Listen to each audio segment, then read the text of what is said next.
Hello जी। अस्सलाम वालेकुम। Welcome to the class. उम्मीद है आप सब खैर खैरियत से होंगे। आज इंशाल्लाह हमारी पहली क्लास होगी। अ, और मैं थोड़ा सा आप लोगों से दोबारा अपना इंट्रोडक्शन करा देता हूँ, जो नहीं थे। हम एक्चुअली थोड़ा सा हमारी क्लास का प्रोसीजर ऐसे होता है कि हम स्टार्ट में 5-7 मिनट थोड़ा सा वेट करते हैं। इस दौरान अगर किसी का कोई क्वेश्चन होता है प्रीवियस टॉपिक से या प्रीवियस लेक्चर से, तो वो हम डिस्कस कर लेते हैं। इस दौरान जो जिन्होंने ज्वाइन नहीं किया तो वो ज्वाइन कर लेते हैं। सेकंड, उसके बाद हम अपना लेक्चर स्टार्ट करते हैं अपना। अच्छा। Again, my name is Mohammad Waqas. I am an ACCA chartered accountant. um, I've been in this industry for last 7.5 years to 8 years almost. um, Alhamdulillah, entire experience in UK taxation, uh, UK accounts preparation, UK taxation, each and everything. uh, और मैं आप लोग का trainer हूँ इस session के लिए। And I am expecting कि एक अच्छा सेशन आप लोग के साथ मेरा रहेगा। I always welcome your questions. आप लोग के जो भी क्वेश्चंस होंगे, बिल्कुल आपको पूरा मौका दिया जाएगा।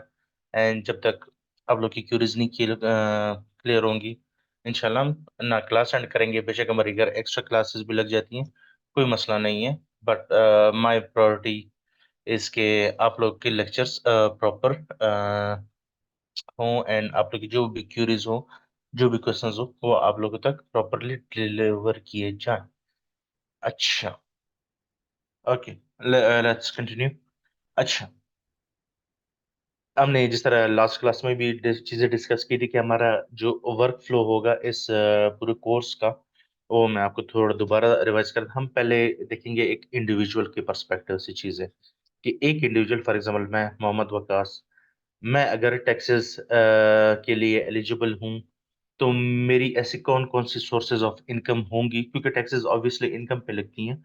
तो मेरी कौन कौन सी सोर्सेज ऑफ इनकम होगी जिनकी बेसिस पे मुझे टैक्स पे करना होगा। काइंडली सर, आप जी। माइक अनम्यूट कर दे तो एंड में अभी हम थोड़ा सा लेक्चर को कर लें, क्योंकि आपकी आवाज काफी डिस्टॉर्शन हो रही है। Yes sir. अच्छा। हाँ, सॉरी। अच्छा, सॉरी मैं भूल गया। अच्छा। मकसद ये था कि हम पहले देखें कि एक इंडिविजुअल के पर्सपेक्टिव से कि चीजें हमारी कैसे चलेंगी। मतलब एक इंसान, एक इंडिविजुअल, वो यूके में। अच्छा, ड्यूरिंग द एंटायर कोर्स हमारी एजम्पशन यही होगी कि हम यूके में बैठे हैं, हम यूके में हैं और हम यूके के पर्सपेक्टिव से सारी चीजें देखेंगे। हम ये नहीं देखें हम पाकिस्तान में, अच्छा यूके में ये चीज नहीं। हम जो चीजें बात करेंगे तो हम ये जूम करें कि हम यूके में हैं और हम यूके के पर्सपेक्टिव से बातें कर रहे हैं। ठीक है। अच्छा, अब यूके में एक इंडिविजुअल, वो रहने सहने के लिए जाहिर बात है कोई ना कोई काम काज तो करता ही होगा, या कोई जॉब कर रहा होगा, किसी का कोई पोर्टफोलियो होगा, कोई उसकी प्रॉपर्टीज होंगी किराए पे दी होंगी, या कोई छोटा मोटा बिजनेस चला रहा होगा, या कोई पार्टनरशिप होगी, या यू नेम इट। हर तरह की इनकम डिफरेंट टाइप की, किसी की फॉरेन इनकम हो सकती है, बाहर से इनकम आ रही है, हर तरह की इनकम्स हो सकती हैं। तो जो नॉर्मली आपको मेजोरिटी देखने को मिलेंगी, वो सारी हम यहाँ पे डिस्कस करेंगे। पहले हम उसको पढ़ेंगे, देन उसको हम प्रैक्टिकली देखेंगे कि वो प्रैक्टिकली चीज़ें कैसे आती हैं। हम उस पर फिर रियल रियल डेटा के मुताबिक उस पर हम प्रैक्टिस करेंगे और हम एक प्रॉपर टैक्स रिटर्न बनाएंगे। अच्छा, ये तो हो गया हमारा इंडिविजुअल के पर्सपेक्टिव। तो हमारा और हमारा मेजोरिटी टाइम जो है ना इस सेशन का, जो हमारा इंटायर कोर्स है, तकरीबन मैं अगर आपसे कहूँ तो 50% टाइम हमारा पर्सनल टैक्सेस पे ही लगता है। बिकॉज ये एक बेस है हमारी। क्योंकि अगर ये चीज़ हमारी अच्छे से बन जाएगी, उसके बाद जो हम कंपनीज की तरफ जाएंगे या वैट की तरफ जाएंगे, बाकी चीज़ें जो है ना, तो वो कहीं ना कहीं आपको हेल्प आउट करेंगी, जो हमने इंडिविजुअल के लिए पढ़ी थी चीज़ें। इंडिविजुअल से मुराद हम पर्सनल टैक्सेस की बात कर रहे हैं, कंपनी की बात नहीं कर रहे, एक इंडिविजुअल के टैक्सेस की बात कर रहे हैं। तो ये हमारा एक मैकेनिज्म चलेगा। हम पहले इंडिविजुअल को देखेंगे, फिर कंपनीज को, फिर वैट को, फिर कंपनी सेक्रेटेरियल, ये सारी चीज़ें हम ऐसे ही लेके चलेंगे। अच्छा। थोड़ा सा मैं आप लोग को ले जाते हैं, कोर्स की तरफ ले जाते हैं। जिस तरह हम पाकिस्तान की अगर बात करें, तो पाकिस्तान में भी जाहिर बात है, सॉरी, अगर मैं अपनी बात करूं, मैं छोटा मोटा अपना बिजनेस चला रहा हूँ। कंसल्टेंसी का, तो मुझे उसके भी अपने टैक्स रिटर्न में उसको शामिल करना होता है, क्योंकि मेरी इनकम है, उसमें मुझे टैक्स लगता है।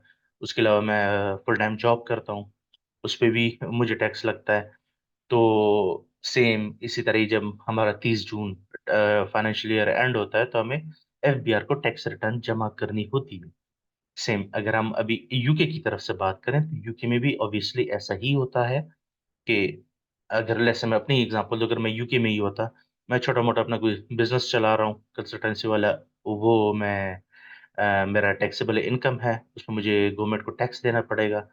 अच्छा, जिस तरह पाकिस्तान में टैक्सेस डील करती है एफबीआर, यूके में डील करती है HMRC, his majesty of revenue and customs, इसकी एब्रिविएशन। तो हर टैक्स ईयर में आपकी जितनी भी इस तरह टैक्सेबल इनकम होगी, चाहे वो बिजनेस से आ रही है, आपको डिविडेंड्स आ रहे हैं, कोई इंटरेस्ट इनकम आपको आ रही है, कोई रेंटल इनकम आपको आ रही है, कोई एम्प्लॉयमेंट इनकम आपको आ रही है, तो वो सारी इनकम सब्जेक्ट टू टैक्सेस होती है, और वो आपकी टैक्स रिटर्न का पार्ट बनती है, और उस पे हमने HMRC को, यूके गवर्नमेंट को टैक्स पे करना होता है। पहले जाहिर बात हमने टैक्स रिटर्न जमा करनी होती है, फिर वो जो हमारा टैक्स बना होता है वो हमने HMRC को सबमिट करना होता है। अच्छा, बात आएगी टैक्सेस की तरफ, तो हम तो थोड़ी देर बाद आएंगे, लेकिन उससे पहले हम ये देख लेते हैं कि भाई यूके में टैक्सेस किस पे लागू होते हैं, किस पे नहीं होते। वो कौन सा इंसान है जो उसको टैक्स देना पड़ेगा, और वो ऐसा कौन सा बंदा है जिसको टैक्स नहीं देना पड़ेगा। ठीक है, अब जैसे यूके वगैरह में आप देखें ना, हमारे ये पाकिस्तान, इंडिया, बांग्लादेश से काफी लोग गए होते हैं, कोई वहाँ का रेजिडेंट होता है, कोई नहीं होता है। तो इस तरह की थोड़ी सी कॉम्प्लिकेशंस होती हैं वहाँ पे, तो रेजिडेंसी स्टेटस जो है ना, ये जरा काफी मैटर करता है आपके टैक्सेस पे। तो थोड़ा सा हम पहले उसको देख लेते हैं कि भाई कौन सा बंदा है जो टैक्सेस के लिए एलिजिबल होता है। ठीक है, पहले हम ये देख लेते हैं कि भाई एलिजिबल कौन है टैक्स देने के लिए, फिर टैक्सेस को बाद में थे कि भाई टैक्सेस देने कितने हैं और कैसे देने। अच्छा, मैं थोड़ा समय पहले आपको, बल्कि मैं ख्याल में मैं अपनी एक्सेल शीट पे आपको समझा दूं साथ, तो थोड़ा सा ज्यादा ही अच्छा हो जाएगा वो।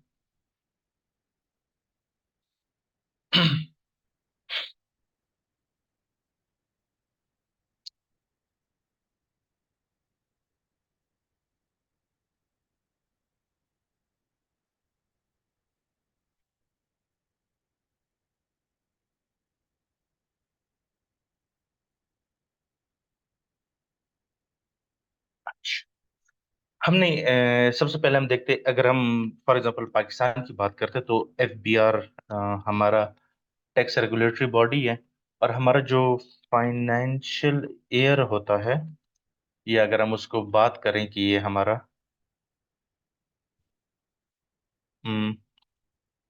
टैक्स ईयर इसको अगर हम कहें, ठीक है, तो वो स्टार्ट होता है जनाब 1 जुलाई। तो लेट्स अगर हम पिछले की बात करें, अब चूंकि ये 2024 वाले अभी तक एंड नहीं हुआ, तो हम अगर पिछले टैक्स ईयर की फिलहाल बात कर लें, तो हमारे प्यारे भाई स्टार्ट हुआ 2022 से 30 जून 2023 तक हमारा वो टैक्स ईयर चला। अभी नेक्स्ट टैक्स ईयर जो है ना, वो चूंकि जून 2024 में एंड होगा, तो लिहाजा उसमें भी कुछ महीने हैं, दैट्स व्हाई हम फिलहाल प्रीवियस ईयर को कंसिडर कर रहे हैं। तो जी सर, पाकिस्तान में आपके इस टैक्स ईयर में इन मंथ्स के बीच में जितनी भी आपकी टैक्सेबल इनकम्स होती है, चाहे वो एम्प्लॉयमेंट इनकम है, रेंटल इनकम है, कोई बिजनेस है, डिविडेंड्स है, इंटरेस्ट इनकम है, इस तरह की जो आपकी इनकम्स होती है, उस पे आप पे टैक्स लगता है, तो वो आपकी टैक्स रिटर्न का पार्ट बनती है, और वो अपने एफबीआर को सबमिट करनी होती है, और वो टैक्स पे करना होता है। सेम इसी तरह अगर हम यूके की बात करते हैं, अगर हम यूके की बात करते हैं प्यारे भाई और बहनों, तो वहां पे जो फाइनेंशियल ईयर है ना हमारा, अच्छा, वहां पे यू रेगुलेटरी बॉडी है HMRC, और वहां पे हमारा जो फाइनेंशियल ईयर होता है, वो थोड़ा सा ऑकवर्ड सा है, अजीब सा है, बट जो है अब है, क्या कह सकते हैं, वो स्टार्ट होता है 6 अप्रैल 2022 से लेकर, अब चूंकि नया वाला ये अभी तक एंड नहीं हुआ, अच्छा, आप लोग की खुशकिस्मती ये होगी कि आप लोगों को मैं दोनों टैक्स ईयर कवर करा रहा हूँ, 2023 भी और 24 भी, क्योंकि 24 भी बीच में एंड हो जाएगा। तो हम दोनों टैक्स ईयर्स को कवर कर रहे होंगे। अच्छा, अगर फिलहाल चूंकि नया टैक्स ईयर स्टार्ट मतलब खत्म नहीं हुआ 2024 वाला, तो लिहाजा हम फिलहाल पिछले पे फोकस रखेंगे। लेकिन आप लोगों को ये एज हासिल है आप लोग की बैच को कि आप लोग दोनों टैक्स ईयर्स को देखेंगे। अच्छा, स्टार्ट होते हैं 6 अप्रैल 2022 से 5 अप्रैल 2023 तक। अब जारी बात, नेक्स्ट टैक्स ईयर जो है ना हमारा 5 अप्रैल 2024 पे खत्म होगा, जो कि नेक्स्ट मंथ होगा। अच्छा, ये यूके का फाइनेंशियल ईयर होता है। फाइनेंशियल ईयर इसको बोल ले, आप टैक्स ईयर बोल ले।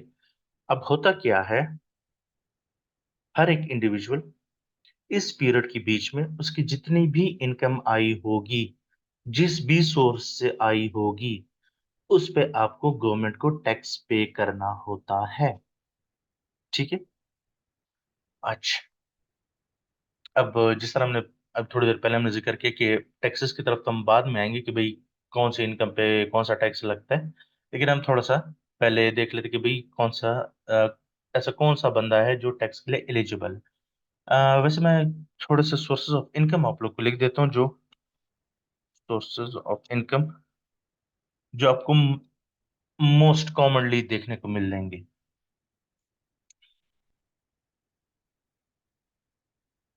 पहले अगर हम देखें, जो मेरे ख्याल में मेजॉरिटी,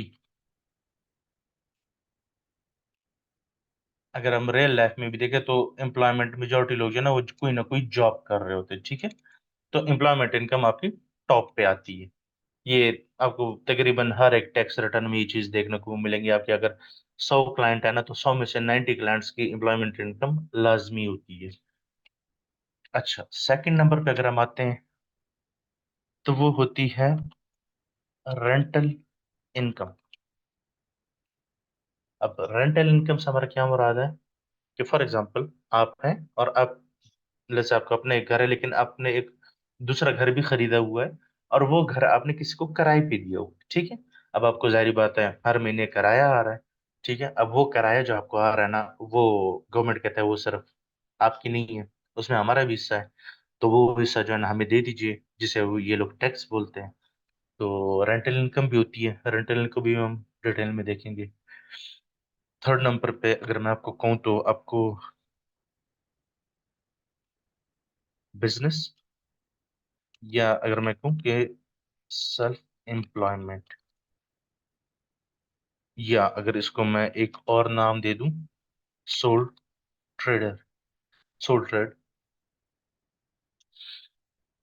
अब क्या होता है, आप आसपास देखें, हम इवन पाकिस्तान में ही किसी की दुकान होगी, किसी का कोई कैफे होगा, किसी का रेस्टोरेंट होगा, किसी का कोई छोटा मोटा ढाबा होगा, कोई किसी ने कबाड़ की दुकान खोली होगी, या किसी की कपड़ों की दुकान होगी। कोई छोटा मोटा अपना बिजनेस चला रहा होता है, कंसल्टेंसी वगैरह, एडवाइजरी वगैरह, मतलब काफी तरह के बिजनेसेस होते हैं। लेकिन वो एज अ कंपनी रजिस्टर्ड नहीं होते। वो बस अपना ही बिजनेस है, जो आ रहा है खुद ही खा रहे हैं पी रहे हैं, अपनी जेब से लगा रहे हैं। ठीक है। उसका कोई लीगल स्टेटस नहीं होता। लीगल स्टेटस से मुराद वो कंपनी नहीं होती। ठीक है। इस तरह यूके में भी आपके पास thousands of type of businesses होते हैं। कोई एक क्लीनिंग का काम कर रहा होता है, किसी का कोई सर्विस स्टेशन होता है, किसी की शॉप होती है, कोई मोबाइल रिपेयरिंग कर रहा होता है, कोई डॉक्टर होता है, कोई डेंटिस्ट होता है। मतलब हर तरह के आपको क्लाइंट मिलते हैं। कोई किसी की गोश्त की दुकान होती है, किसी का कोई छोटा मोटा कैश एंड कैरी स्टोर होता है। हर तरह के बिजनेसेस आपको सामने नजर आएंगे। अब अगर आपके इस तरह के बिजनेसेस होते हैं, तो जारी बात है वो भी सब्जेक्ट टू टैक्सेस होते हैं, और उन पे भी टैक्सेस लगते हैं। अच्छा, हमारे पास दूसरी आती है इंटरेस्ट इनकम। अब चूंकि हम एज अ मुस्लिम हम इंटरेस्ट को हराम समझते हैं, लेकिन ऑब्वियसली यूके में ये एक लीगल चीज है। हराम हलाल का ऐसा कोई कॉन्सेप्ट नहीं उधर। तो उनके लिए इंटरेस्ट इनकम भी होती है। उनकी बैंक से इंटरेस्ट आ रहा होता है, किसी को लोन दिया होता है उसमें इंटरेस्ट आ रहा होता है, गवर्नमेंट को होते हैं ना, गवर्नमेंट सर्टिफिकेट्स बॉन्ड्स वगैरह लिए होते हैं उसमें इनको इंटरेस्ट मिल रहा होता है। तो वो इंटरेस्ट जो होती है ना, वो भी टैक्सेबल होती है, उस पे भी टैक्स लगता है। अच्छा, अगली हमारी आती है डिविडेंड। डिविडेंड इनकम नाम से जिस तरह जाहिर है कि फॉर एग्जांपल मैंने किसी कंपनी के शेयर्स खरीदे हुए हैं और मुझे हर साल उसे डिविडेंड आ रहा है, ठीक है। तो जो डिविडेंड होता है वो भी टैक्सेबल होता है। डिविडेंड मतलब मैंने एक कंपनी के फॉर एग्जांपल शेयर्स लिए हैं, उनका पूरा साल खत्म हुआ, उनके प्रॉफिट्स आए, पर जो जो शेयर होल्डर्स होते हैं उसको डिविडेंड्स दिए जाते हैं। तो डिविडेंड इनकम भी टैक्सेबल होती है। अच्छा, हमारे पास इकनॉमिक इनकम है, रेंटल डिविडेंड। हाँ,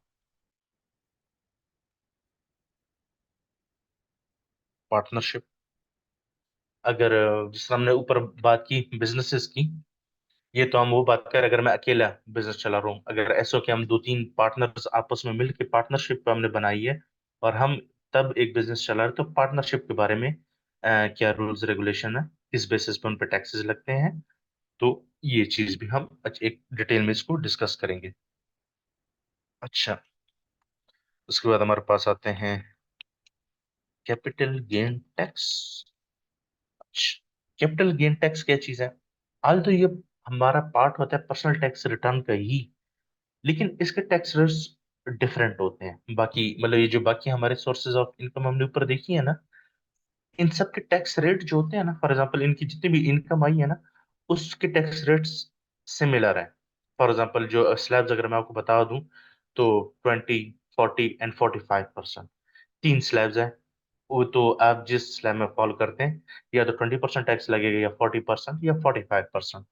लेकिन कैपिटल गेन टैक्स जो है ना, अब कैपिटल गेन टैक्स होता क्या है? फॉर एग्जांपल मेरे पास एक घर था, घर मैंने बेच दी। अब घर जब मैंने बेचा, लेट्स से मैंने घर बेचा 2 लाख पाउंड का, ठीक है, और वो मैंने आज से 50 साल पहले खरीदा था 50,000 पाउंड का। ऐसे एग्जांपल दे रहा हूँ, 50,000 का मैंने खरीदा था आज से 20-30 साल पहले, और आज मैंने वो घर बेच दिया कितने का? 2 लाख का। तो अगर हम नॉर्मल कैलकुलेशन करें तो 2 लाख हमारी इनकम हो गई है, उसमें से हम कॉस्ट लेस कर ले तो 1.5 लाख पाउंड जो है ना, वो हमारा गेन हो गया, और उस गेन को हम बोलते हैं कैपिटल गेन, ठीक है। और उस कैपिटल गेन पे जो टैक्स लगता है उसे हम बोलते हैं कैपिटल गेन टैक्स। उसके टैक्स रेट डिफरेंट है, उसके अब प्रॉपर्टी के जो है ना उसके डिफरेंट टैक्सेस है, 18 और 28% है। अच्छा, इसके अलावा अगर आप कुछ चीज बेचते हैं, फॉर एग्जांपल आपके बिजनेस में कोई एसेट है, प्लांट एंड मशीनरी है, गाड़ी है, मतलब कोई भी इस तरह की इक्विपमेंट्स वगैरह आपने बेचे, उस पर आपको गेन हुआ, तो वो भी टैक्सेबल होते हैं, ठीक है, और उसका हम कैपिटल गेन टैक्स बोलते हैं। अच्छा, हमने कैपिटल गेन टैक्स भी देख लिया, पार्टनरशिप, डिविडेंड, इंटरेस्ट। ओ,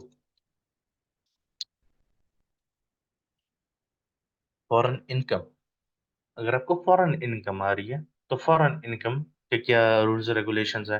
फॉरेन इनकम अब आपकी डिफरेंट तरह की हो सकती है। फॉर एग्जांपल अब जिस तरह, अच्छा सॉरी, ये आप लोग को थोड़ी कंफ्यूजन इस चीज में होगी, हम अगर मैं कहता हूँ किसी दूसरे मुल्क से आ रहे हैं तो हम पाकिस्तान की बात नहीं कर रहे होंगे। हमारा मतलब ये होगा कि हम यूके में बैठे हुए हैं, और यूके के अलावा हमारे लिए बाकी दुनिया है, मतलब ओवरसीज कंट्रीज है वो। तो यूके, मैं चूंकि यूके का रेजिडेंट हूँ तभी मुझे टैक्स देना पड़ेगा। तो अगर मेरी कोई फॉरेन इनकम होगी, चाहे वो पाकिस्तान से हो, इंडिया से हो, या अमेरिका से हो, किसी भी कंट्री से हो, तो फॉरेन इनकम वो भी टैक्सेबल होती है, और उस पे भी आपके जो नॉर्मल टैक्स रेट्स हैं वही अप्लाई होते हैं। सिर्फ एक ही कैपिटल गेन टैक्स जो है ना, इसके टैक्स रेट्स थोड़े से डिफरेंट होते हैं। अच्छा, तो प्यारे भाई बहनों, ये तो हो गया हमारा जो बेसिक इनकम टैक्स में जो चीजें, जो मेजोरिटी बड़ी बड़ी चीजें जो हम कवर करेंगे, ये तो हम करेंगे। बाकी छोटी मोटी चीजें काफी सारी हैं, तो इंशाल्लाह वो एक इंटरेस्टिंग हमारा सेशन रहता है उसका भी। अच्छा, अब आते हैं कि टैक्सेस तो हम देंगे, लेकिन क्या मैं टैक्सेस के लिए एलिजिबल भी हूं या नहीं? अच्छा, आप लोगों ने ये डेट कभी भी नहीं भूलनी है, ये आप लोगों को याद रखनी है। ये हमारा फाइनेंशियल ईयर होता है, और जब मैं अगर आपको फाइनेंशियल ईयर कहूंगा, तो मेरे फाइनेंशियल ईयर या टैक्स ईयर से मुराद होगी कि 6 अप्रैल 2022 से लेकर 5 अप्रैल 2023, ठीक है। अच्छा, सबसे पहले हम आते हैं वो कौन सा बंदा होगा जो यूके रेजिडेंट कहलाएगा या नहीं कहलाएगा, हम पहले देखते हैं। ऑटोमेटिक, ऑटोमेटिक नॉन रेजिडेंट, वो कौन सा बंदा होगा जो ऑटोमेटिक नॉन रेजिडेंट कहलाएगा। अच्छा, अब नाम थोड़ा सा कंफ्यूजिंग है, लेकिन आप इस चीज पर फोकस करके, नॉन रेजिडेंट, नॉन रेजिडेंट का मतलब कि वो यूके का रिहायशी नहीं है। और अगर एक बंदा यूके का रिहायशी नहीं है तो उसको यूके में टैक्स नहीं देना पड़ेगा। ठीक है। अब मैं फिजिकली हूं यूके में, लेकिन ऐसी क्या कंडीशंस है कि मैं यूके का रिहायशी नहीं कंसिडर किया जाऊंगा। अच्छा, एक तो हमारा यहाँ होता है ना पासपोर्ट वगैरह लेना, वो एक अलग रेजिडेंसी स्टेटस होता है। ये रेजिडेंट जो है ना, ये डिफरेंट है। ये रेजिडेंस स्टेटस होता है आपका टैक्सेस के लिए, कि भाईजान आप अगर इतने दिन यूके में रहे हो किसी टैक्स ईयर में, तो आप यूके रेजिडेंट हो और इस साल आपको यूके में टैक्स देना होगा। ठीक है। अच्छा, सबसे पहले जो हमारे पास आता है ना प्यारे भाई, वो है कि मैक्सिमम,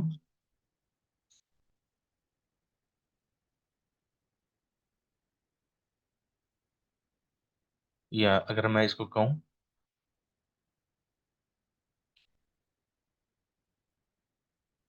अगर तो एक इंसान, फॉर एग्जाम्पल मैं यूके गया और मैं 2 हफ्ते के लिए यूके गया था, ठीक है, और फिर वापस आ गया।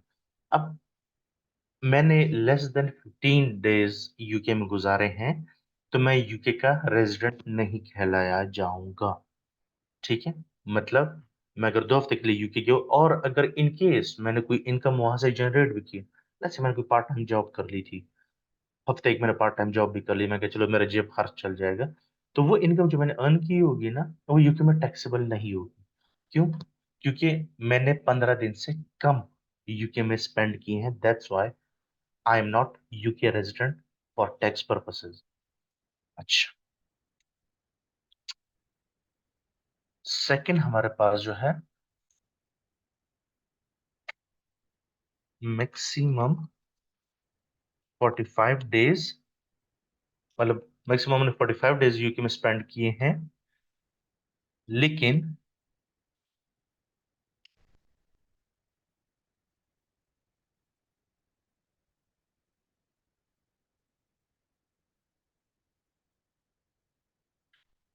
अगर तो मैंने यूके में 15 दिन से ज्यादा स्पेंड किए हैं, अप टू 45 डेज तक मैंने स्पेंड किए हैं, और अगर मैं पिछले 3 सालों में यूके का रेजिडेंट नहीं रहा, तब भी मैं यूके का रेजिडेंट नहीं कहलाया जाऊंगा, और मुझे यूके में टैक्सेस नहीं देने पड़ेंगे।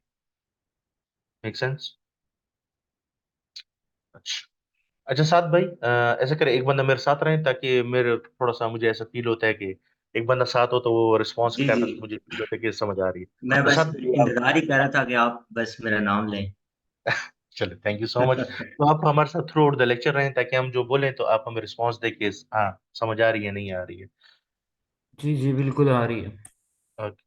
अच्छा साथ भाई, हम डिस्कस ये कर रहे हैं कि अगर आप यूके में लेस देन 15 डेज गुजारते हैं, तो ऑटोमेटिकली आप यूके रेजिडेंट नहीं कहलाए जाओगे।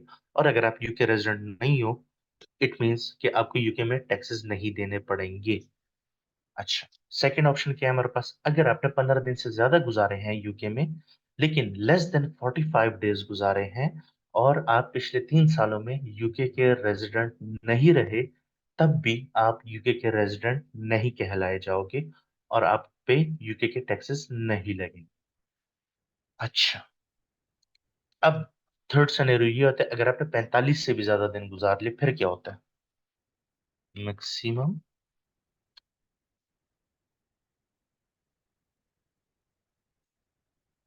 मैक्सिमम 90 डेज, बट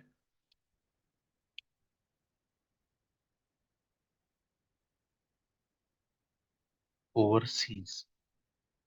अच्छा, साथ भी जरा समझाइए इस लाइन का, अगर आपको समझ आई हो, हम क्या कहना चाह रहे हैं। कि आपने मैक्सिमम 90 डेज गुजारे हों यूके में, बट आप यूके में as a resident employment income generate नहीं कर रहे, आउट ऑफ यूके जनरेट कर रहे हैं। अच्छा, मैं इसको इस तरह से समराइज करूंगा कि लेट्स से मैंने 15 से भी मैंने ज्यादा दिन गुजार ले, 45 से भी ज्यादा दिन गुजार ले, लेकिन मैंने लेस देन 90 डेज यूके में गुजारे हैं, और मेरी फुल टाइम एम्प्लॉयमेंट, बिजनेस या सोर्स ऑफ इनकम जो है ना, वो ओवरसीज किसी कंट्री में है, यूके में नहीं। ठीक है। अगर तो मेरी main source of income overseas है और मैंने 90 डेज से कम यूके में गुजारे हैं, तो मैं यूके का रेजिडेंट नहीं कहलाया जाऊंगा। मैं एज ए नॉन रेजिडेंट हूंगा, और जब मैं नॉन रेजिडेंट हूंगा तब मुझे यूके में टैक्सेस नहीं देने पड़ेंगे। Are we clear on that? Uh, अगर सर लेट्स से कि अगर आपने 90 डेज यूके में गुजारे हैं, बट आप इनकम भी यूके से ही जनरेट कर रहे हो, और प्रीवियस 3 इयर्स में आप जो है वो नॉन रेजिडेंट रहे हो यूके के, तो उस सिनेरियो में क्या होगा? शायद भाई इस वक्त मैं आपको जवाब देना बिल्कुल नहीं पसंद करूंगा, क्योंकि वो आगे आ रहा है। को, को, कोई मसला नहीं है, मैं एंड पे पूछ लूंगा आपसे। नहीं, वो असल में आगे इस तरह की ही सिनेरियो है, तो दैट्स व्हाई। ठीक ठीक हो गया सर।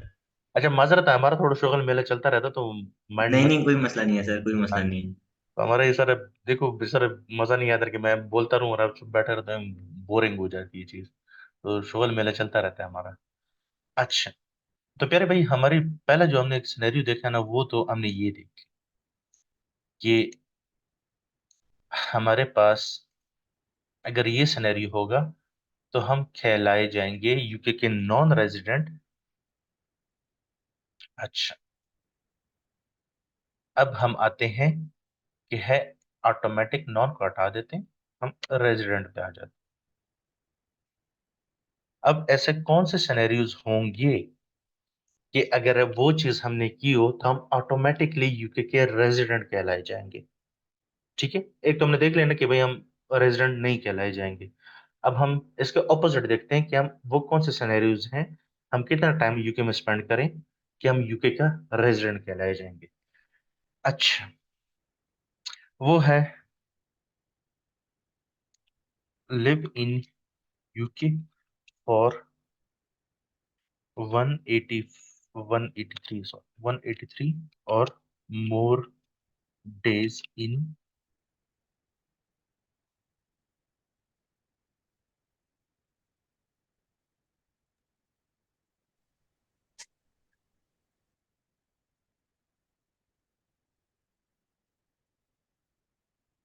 ठीक हो गया सर?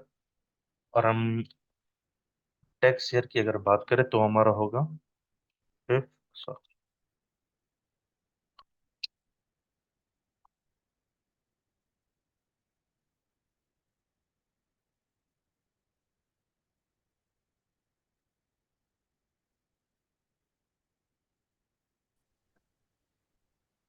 साथ भाई, जरा हमें ये चीज समझाए। जी जी सर। ये हमने जो पहली लाइन लिखी है, इसका जरा हमें मतलब समझा दे। सर कि अगर आपने यूके में 183 डेज से कम का टाइम गुजारा है, तो आप नॉन रेजिडेंट हैं, और अगर 183 डेज से ज़्यादा का टाइम गुजारा है या 183 डेज एग्जैक्ट गुजारे हैं, तो आप रेजिडेंट हैं। यही अच्छा, डेफिनेशन पाकिस्तान में भी है सर। अच्छा, एक्चुअली साथ भाई, आपने जो पहली बात कही है ना, अगर आपने 183 डेज से कम गुजारा है तो आप यूके के रेजिडेंट नहीं होंगे, ये गलत है। क्योंकि उसके लिए अलग सिनेरियोज है। फिलहाल जो लिखा है ना, आप ये देखें। असल में तीन तीन तरह के हमारे पास प्रोसीजर्स होते हैं। एक होता है ऑटोमेटिक नॉन रेजिडेंट, एक होता है ऑटोमेटिक रेजिडेंट, और उसके बाद एक होता है सफिशिएंट टाइज टेस्ट होते हैं। एक टेस्ट होता है, वो हमने फिर करना होता है अगर हम इन दोनों के बीच में ही फॉलो करते हैं। अगर हम ये वाला भी क्वालिफाई नहीं कर रहे हैं, ये वाला भी क्वालिफाई नहीं करते, फिर उसके बाद एक तीसरा टेस्ट होता है, फिर हमने वो देखना होता है। तो आप जो कह रहे हैं ना, 183 से अगर कम गुजारे होंगे तो फिर मैं यूके का रेजिडेंट नहीं कहलाया जाऊंगा। ठीक है, वो गलत है फॉर द टाइम। ठीक है, ठीक है। फिलहाल आप ये देखिए, अगर आपने यूके में 183 डेज, मतलब आप हिसाब कर, मतलब अगर आपने 6 साल, 6 महीने से ज्यादा गुजारे हैं यूके में, तो बेशक आपकी यूके में आपने कोई काम किया है नहीं किया, आप यूके के रेजिडेंट कहलाए जाओगे, और आपको यूके में टैक्स देना होगा on your UK income. And overseas income.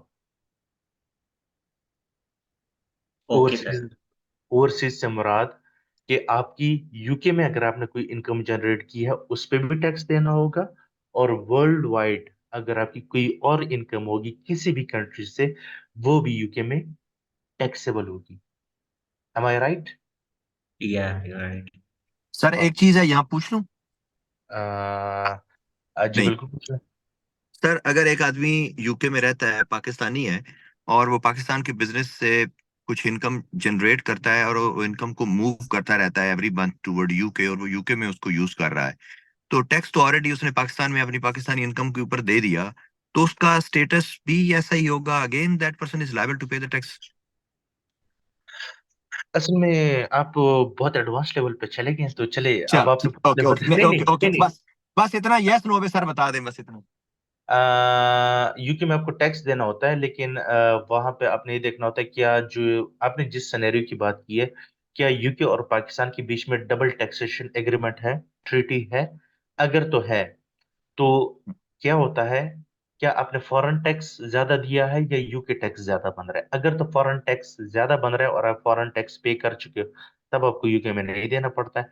और अगर आपने फॉरेन में टैक्स कम दिया है, यूके में ज्यादा बन रहा है, तो जो रिमेनिंग अमाउंट होती है वो अपने यूके में पे कर दी। अच्छा, डिफरेंस लायबल टू पे हो यस। जाएगा अगर। लेकिन इसके लिए आपको तो ठीक, ये जरूरी होता है कि ट्रीटी जिन दो ट्रीटी। कंट्रीज की आप बात करें उनके बीच में डीटीआर होना चाहिए, डबल टैक्सेशन ट्रीटी होनी चाहिए। पाकिस्तान ठीक और यूके के दरमियान है सर कुछ ऐसी बात, है। ट्रीटी है कोई?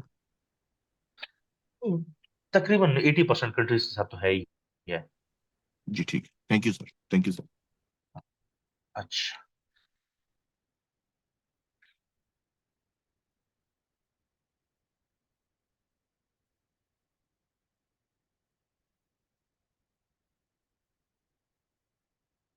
अच्छा साथ भाई ये भी जरा समझा दें हमें। कि बंदे का एक ही घर है और वो यूके में ही है। हाँ, मतलब मैं मोहम्मद वकास, मेरे नाम पर इस पूरी दुनिया में एक ही घर है जो मेरे नाम पे है, और वो यूके में है। फिर बेशक मैं यूके में रह रहा हूँ या नहीं रह रहा हूँ, मैं यूके का रेजिडेंट हूँ। ठीक हो गया सर? जी जी। ओके। अच्छा,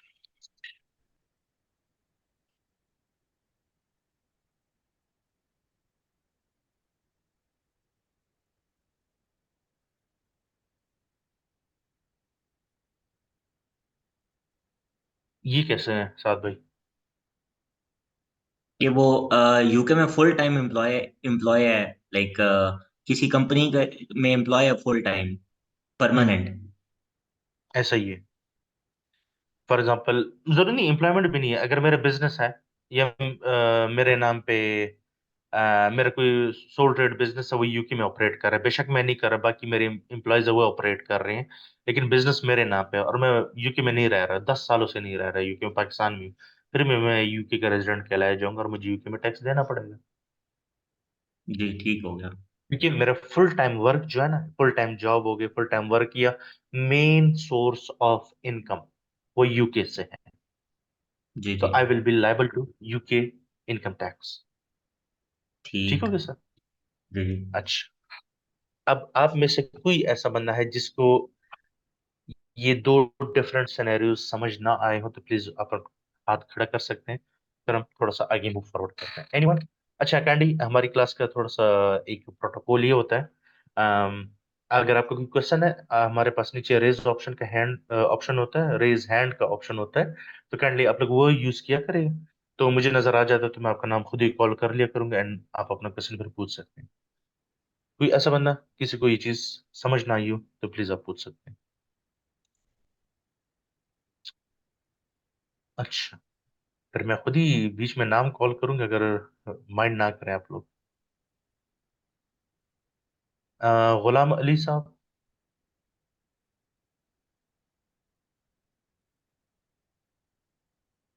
अ, अभी तक क्लियर है गुलाम सर। अली, काइंडली आप। जी अस्सलाम वालेकुम। जी वालेकुम सलाम, कैसे जनाब? अल्हम्दुलिल्लाह, आपकी दुआ चाहिए सर, आप सुनाए। अल्हम्दुलिल्लाह। अच्छा सर, हमने अभी थोड़ा सा ये चीज देखी कि भी कौन सा बंदा यूके का रेजिडेंट है, कौन सा नहीं है, तो यहाँ तक कोई कंफ्यूजन, कोई चीज समझ ना आई हो सर? सर वीडियो रिस्पेक्ट, मैं एक्चुअली मुझे अभी ज्वाइन किए हुए 1 मिनट हो गया, तो दैट्स माय मेरी मिस्टेक है, I join late, so apologies for that. No worries, चले मैं बीच में दोबारा रिवाइज कर दूंगा, नो वरीज। वैसे भी आप लोगों के पास लेक्चर अवेलेबल होगा तो आप इजीली देख लीजिएगा, लेकिन मैं दोबारा भी रिवाइज करने, डेफिनेट। आप टेंशन ना लीजिए, ठीक है? ओके। Thank you sir. जी उसामा साहब। वालेकुम सर। सर आवाज़ आ रही है? जी वालेकुम सलाम जी, हाँ। बेहतरीन आवाज आ रही है। सर हाँ सर, मुझे इसमें सवाल था कि ना, फॉर एग्जांपल आजकल ऑनलाइन जॉब्स बहुत चल रही हैं, तो अब मिसाल के तौर पे या मैं जॉब करता हूँ यूके में कोई कंपनी में I am job. Sorry but मैं ये क्वेश्चन, मैं इसी क्वेश्चन का इंतजार कर कोई ये क्वेश्चन पूछे, लेकिन आप अपना क्वेश्चन पूछ लें। मैं आपके क्वेश्चन वैसे समझ गया हाँ, हूँ क्या वो कहना यूके में चाहते हैं। जॉब करे, अब तो फुल टाइम वर्क हुआ ना वहाँ पे, तो लेकिन पाकिस्तान में बैठा हाँ। हुआ है, यूके में वाइस में अकाउंट खुलाया हुआ है, पाकिस्तान में आ रहे, तो उसका क्या स्टेटस होगा यूके में? अच्छा सर, इसका बड़ा सिंपल और आसान जवाब है। क्या, फॉर एग्जाम्पल उसामा साहब, आप यूके में लेट्स से अ, किसी कंपनी के साथ जॉब कर रहे हैं, रिमोटली कर रहे हैं फ्रॉम पाकिस्तान। अब आपके लिए तो वो फुल टाइम वर्क है फ्रॉम यूके, लेकिन जी। यहाँ पे मैटर ये करता है, क्या आप जिस कंपनी के लिए काम कर रहे हैं उसने आपको अपने पेरोल पे शो किया है कि नहीं? ओके। अगर तो वो आपको एज अ सब कॉन्ट्रैक्टर यूज कर रहा है, then you are not considered as a full time employee. आप फुल टाइम एम्प्लॉय कब कंसिडर किए जाओगे? जब वो आपको एज अ एम्प्लॉय शो कराएगा अपने पेरोल पे। शो कैसे होता है? हर महीने का पेरोल बनता है, हर टैक्स महीने डिडक्ट की, जिस होगा। तरह पाकिस्तान में हाँ, एग्जैक्टली वेल्थ exactly, विथहोल्ड होता है, बिल्कुल एग्जैक्टली। जिस तरह पाकिस्तान में होता है ना, सेम प्रोसीजर यूके में भी है। तो सही। आपको अगर वो एचएमआरसी को बता ही नहीं रहा कि भाई जो हमारे उसामा साहब है ये भी हमारी एम्प्लॉई है, तो आप सही। कैसे क्लेम कर सकते हैं? मतलब है तो सही। Full time employee, but on papers you are not employee. सही सही सही, बिल्कुल समझ गया। सही, थैंक यू सर। ठीक है सर। जी तनसीर साहब। हेलो, अस्सलाम वालेकुम। ये पहली तीन कैटेगरी बताई हैं, अगर इसको हम सिंपल ये कह लें कि मैक्सिमम 90 डेज, तो ये एक ही कैटेगरी काफी नहीं होगी समझने के लिए? नो। ये 1 to 3 जो कैटेगरी। नो, ऐसे तो नहीं होता सर। अच्छा, थोड़ा सा होल्ड करते हैं, एक 10 मिनट का होल्ड करते हैं ना। हम वो तीसरी चीज भी देख लेते हैं ना, जो इसकी मिडल है, automatic resident, automatic non resident, इसके बीच वाला जो टेयर है ना, उसको देखते हैं। देन आपका क्वेश्चन खुद ही क्लियर हो जाएगा, ना क्लियर हो तो आप दोबारा पूछ लीजिएगा। ठीक हो गया सर? ओके। अच्छा, तो हमारे साथ भाई हमसे गायब हो गए, लगता है खफा हो गए। साथ भाई आप आए ना, आपने दूर नहीं जाना हमसे। जी जी सर, मैं इधर ही हूँ। साथ भाई बात ऐसी है ना कि मैं कहता हूं इसको मैं दूसरी तरफ ले जाऊं, दूसरी शीट पे हम कर। यहाँ पे हम जो है ना, इसको हम बाय द वे बोलते हैं स्टेप 3। अगर पहले दो स्टेप्स जो हमने पढ़े ना, अगर उससे आप क्लियर नहीं हुए, तो आप जाते हो स्टेप 3 की तरफ। उसमें आपके पास 5 क्वेश्चंस आते हैं। अच्छा, 5 क्वेश्चंस कौन से होते हैं? बल्कि मैं यार यहाँ से कॉपी कर लेता हूँ, टाइपिंग में टाइम बड़ा लग जाता है।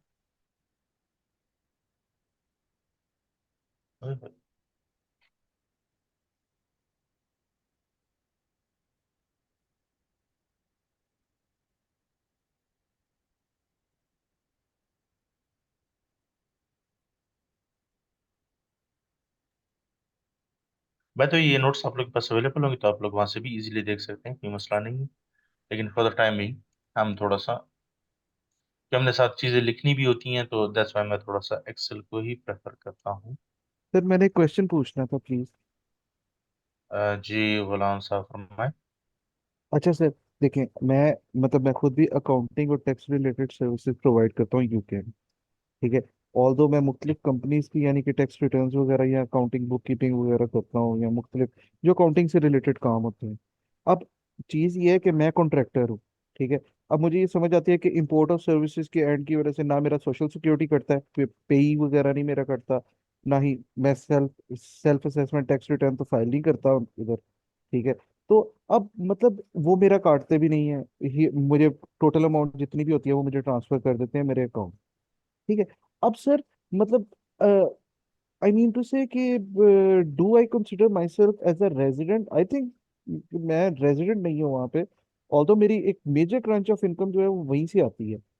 लेकिन एज पर द लॉ, जो इनकम आप जिस रीजन से लेते हैं कमाते हैं, उसको आपने उसी उस कंट्री में आपने टैक्स पे करना होता है। हालांकि मैंने HMRC को कभी टैक्स नहीं पे किया। तो sir what is this? I mean please explain, मुझे एनलाइटन करें इस बारे अच्छा। अच्छा, आप ये बात कर रहे हैं कि आप पाकिस्तान में या यूके में, ये बता दें पहले। में। मैं पाकिस्तान में, बिल्कुल ACCA मैंने किया हुआ है। अच्छा, अब ये जो हमसे पहले उसामा भाई ने क्वेश्चन किया था, उन्होंने क्वेश्चन भी उन्होंने यही किया था। हम्म। आप पाकिस्तान में बैठे हुए हैं, आप यूके की किसी अकाउंटिंग फर्म को या कोई कुछ कंपनीज है उसको आप अकाउंटिंग सर्विसेज प्रोवाइड करें, आप उनके लिए अकाउंट्स बनाते हैं, उनके लिए बिल्कुल। कंफर्मेशन स्टेटमेंट्स फाइल करते हैं, उनके लिए वैट प्रिपेयर करके सबमिट करते हैं, अकाउंट्स बनाते हैं, कॉर्पोरेशन टैक्स बना के सबमिट करते हैं, सेल्फ बिल्कुल। असेसमेंट बना के सबमिट करते हैं, and they are paying you whether monthly और टास्क वाइज और hourly whatever it is. ठीक हम्म। है। अब सर क्वेश्चन ये है, माशाल्लाह एसीसी है तो मैं आपसे सीधी सादी बात करूंगा, आई हम्म। एक्सपेक्ट कि आपको वो चीजें आइडिया होंगी। मेन चीज आती है sir class national insurance contribution. ठीक हम्म। है, एनआई नंबर आपको पता होगा, नेशनल इंश्योरेंस नंबर जो होता बिल्कुल। है। बिल्कुल। ठीक है, नेशनल इंश्योरेंस नंबर किसको मिलता है? जो कि यूके का रेजिडेंट होता है, जो कि यूके में लीगली आ यू रहा है। लीगली आप वहां पे काम कर सकते हैं। ठीक है, बिल्कुल सही। अलाउड होते हैं काम करने के लिए। अच्छा, आप जिस सिनेरियो की बात कर रहे हैं ना सर, अब पाकिस्तान में यूके वाले लोग काम क्यों कराते हैं? बिकॉज चीप लेबर यहाँ पे पड़ती है, ऐसे ही हाँ। है सर। हाँ। हाँ। बिल्कुल। क्योंकि अगर मैं आपको सिंपल एग्जांपल दूं, अगर मेरे लेवल का बंदा, मतलब यहाँ पे मेरी जो पोजीशन है UK firm, UK based firm में, अगर यही पोजीशन यूके में हो, तो मेरी मंथली 3-3.5 हजार पाउंड इजीली सैलरी कहीं भी नहीं गई। कोई ठीक है। शक नहीं। लेकिन कोई शक उसे 3-3.5 हजार पाउंड में यहाँ पे पाकिस्तान में वो कम से कम 5 से 6 मेरे लेवल के बंदे चला रहे होते हैं। कोई शक नहीं। ये मानते हैं आप? पक्की बात। ठीक है। पक्की बात है। तो कॉस्ट सेविंग के लिए करते हैं। अब सेकंडली बात ये आ जाती है कि अगर तो वो मुझे अपना एम्प्लॉय शो कराएंगे, फर्स्ट ऑफ ऑल मेरे पास एनआई नंबर नहीं है। हम्म। एम आई राइट? बिल्कुल पक्की बात। अच्छा, सेकंड बात ये है कि सबसे पहले उसको एचएमआरसी पकड़ेगा कि भाईजान, तुम तो इसको मिनिमम वेज भी नहीं दे रहे हो। उस पे हम्म। वो लॉ आ जाएगा उसके ऊपर। मिनिमम वेज आजकल, if I am not wrong, 10.39 per hour है, किस कुछ है, हाँ। बिल्कुल। जो बिल्कुल। कि अनस्किल्ड कोई भी मिनिमम वेज जो है ना पर आवर इतनी है। तो अगर हम्म। मुझे मिनिमम वेज यहाँ पे दे तो मेरे पाकिस्तान 4-5 लाख रुपए बन जाते हैं। कोई शक नहीं। ठीक है।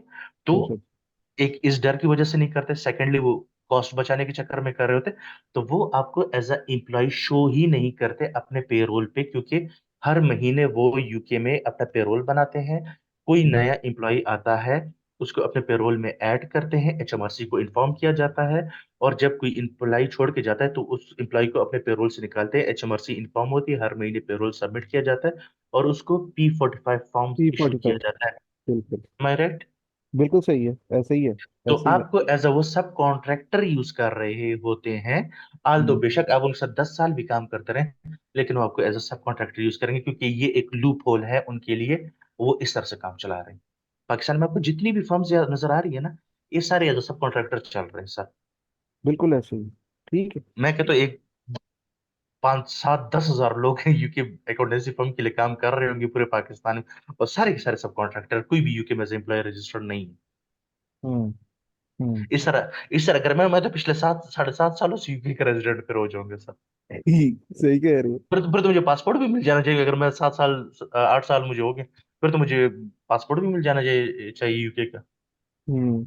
ऐसे ही है। वो ना एचएमआरसी को पता है कि भाई मोहम्मद वकास नामी कोई व्यक्ति है जो कि हमें रोजाना कभी अकाउंट्स भेज रहा होता है, कभी कॉर्पोरेशन टैक्स भेज रहा होता है, कभी टैक्स रिटर्न भेज रहा होता है या वैट भेज रहा होता है। एचएमआरसी को पता ही नहीं है, बिकॉज मैं अपनी कंपनी के पेरोल पे ही नहीं हूँ। हम्म। हम्म। हम्म। हम्म।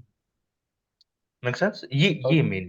और सर बहुत सारी कंपनीज जो वहाँ पे बैठी भी हुई है ना, मेरा तो खुद भी एक्सपीरियंस है इन चीज़ों में, क्योंकि वो वहाँ पे बैठे हुए हैं, सिर्फ एक छोटा सा ऑफिस लिया हुआ है, और सारे काम ये इंडिया बांग्लादेश और पाकिस्तान से हो रहे हैं सारे काम। मैं आपको अपनी फर्म की बात बताऊं? आप कौन सी फर्म से हैं? मैं आपको अपनी फर्म का बता देता हूँ। मैंने किस में आप मैं सर मैंने जो है पुरानी किधर? प्रैक्टिस। जी। आप होते किधर, किस सिटी में होते हैं? लाहौर। अच्छा, लाहौर में किस सिटी से? लाहौर मतलब लाहौर सिटी है सर। सॉरी सॉरी, सिटी मैं कह रहा हूँ किस फॉर्म से, सॉरी।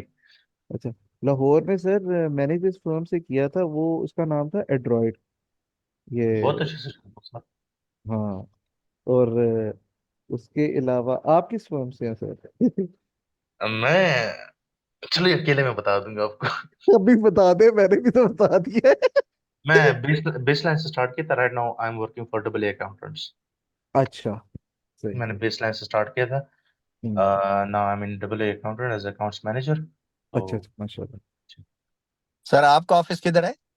मतलब आप इस्लामाबाद। कहाँ से काम करते हो? इस्लामाबाद से। इस्लामाबाद से। जी।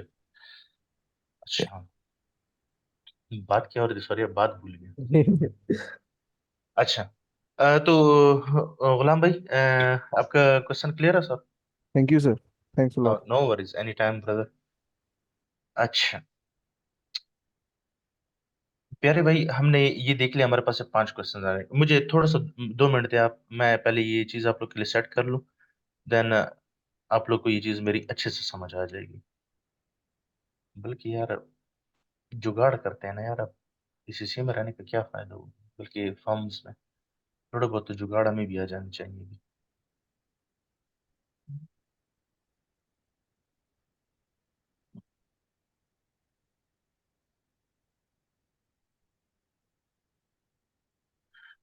अच्छा सा, साथ भाई आप दोबारा आए ना मैदान में, आपकी हमने जान नहीं छोड़नी है सर। जी जी सर। अच्छा साथ भी जरा, मैं ऊपर ही जो हमने 5 क्वेश्चंस लिखे हैं, आपने जो, अगर आप या ऑटोमेटिक रेजिडेंट भी नहीं बन रही हैं और ऑटोमेटिकली नॉन रेजिडेंट भी नहीं बन रहे हैं, जिस तरह मैंने आपको टोका, आप तो ये कोई और जी भी जी चीज ने कहा कि अगर 183 डेज से कम हो तो मैं वो रेजिडेंट जी जी, नहीं मैं कहलाता नहीं हूँ। पूछा था। ठीक है, उस सिनेरियो में आप इधर आएंगे, इस टेस्ट पे आएंगे, आप ये चीज कंसिडर करेंगे। ठीक है, इसमें अब ठीक। आपने सबसे पहले करना क्या है, सबसे पहले अपने पास 5 सवाल लिखने। ठीक है, जिस तरह हमने ये 5 सवाल अपने पास लिख लिए, ठीक है सर। उसके बाद ठीक हो आपके पास गया। एक ये छोटा सा चार्ट है कि आपने यूके में कितने दिन स्पेंड किए हैं। ठीक है सर, मतलब up to 15 days, 16 to 45, 46 to 90, 91 to 120 days, या 121 to 182। क्योंकि अगर आपने मोर देन 183 डेज गुजार ले, फिर तो आप ऑटोमेटिक रेजिडेंट हो गए, याद है? रेस्टोरेंट, जी जी। ठीक है, जी और जी। अप टू 15 डेज, अगर 15 से कम गुजार, फिर तो आप ऑटोमेटिकली नॉन रेजिडेंट हो गए। तो ये बीच वाली जो गेम है ना, बीच वाली गेम ऐसी है। ठीक हो गया। अच्छा, अब आपने फिर करना क्या है, सबसे पहले मैं क्वेश्चन आपको बता दूं कि हैव क्लोज फैमिली, मतलब आपके, लेट्स से आपकी वाइफ, अगर हम एक आदमी के पर्सपेक्टिव से बात करें, अगर आपकी वाइफ बच्चे यूके में रहते हैं, यस और नो। ठीक है, फॉर एग्जांपल हम बात करते हैं, हम एक खुद से एक सिनेरियो बनाते हैं, हम कहते हैं नो, फैमिली मेंबर को ठीक। यूके में रह रहा है। ठीक है, have a house in the UK which is made using the during the tax year, मतलब आपका अपना घर है यूके में, जो आपने इस टैक्स ईयर में उसको यूज भी किया है। अच्छा, टैक्स ईयर हम कौन सी ठीक। बात कर रहे हैं, हम उसी टैक्स ईयर की बात कर लेते हैं।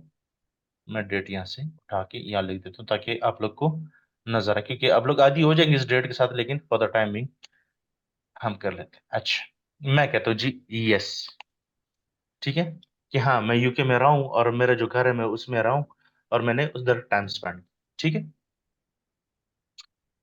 Doing substantive work in the UK, substantive work से मतलब एक मेजॉरिटी ऑफ योर वर्क जो था ना वो यूके में हुआ है।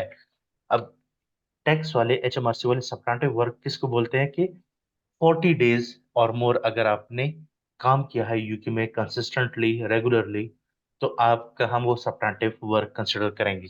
अब जिस तरह मैंने बात की कि मैं भाई यूके में रहा हूँ अपने घर में, तो जाहिर बात है कुछ काम भी तो मैंने किया होगा ना, मोर देन जी जी। 40 डेज मैंने काम भी किया। मैं कहता हूँ जनाब बिल्कुल ठीक है, मैंने काम भी किया 40 दिन से ज्यादा। Being in UK for more than 90 days during either of two previous tax years.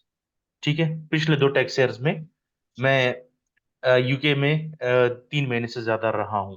मैं कहता हूं नहीं, मैं नहीं रहा। ठीक। तो खुद से एग्जांपल एक बना रहे हैं, हम कहते हैं मैं नहीं रहा, पिछले 2 सालों में मैं यूके आया ही नहीं हूँ, या अगर आया हूं तो 90 डेज से मैंने कम गुजारे हैं। ठीक है, अच्छा, spending more time in UK than in any other country. ठीक है, मतलब अगर आप मल्टीपल कंट्रीज में रह रहे हैं, फॉर एग्जांपल अगर मैं सिर्फ पाकिस्तान और यूके की बात करूं, तो क्या मैंने ज्यादा टाइम किधर स्पेंड किया, क्या पाकिस्तान में स्पेंड किया या यूके में किया? हम इसको भी फॉर द टाइमिंग नो कर देते हैं। अच्छा, अब अब मुझे ये बताया हम रहे कितने, अगर हमने 40 डेज से अबव किया तो हम कहते हैं यार हम जो है ना 100 डेज रहे हैं। ठीक है,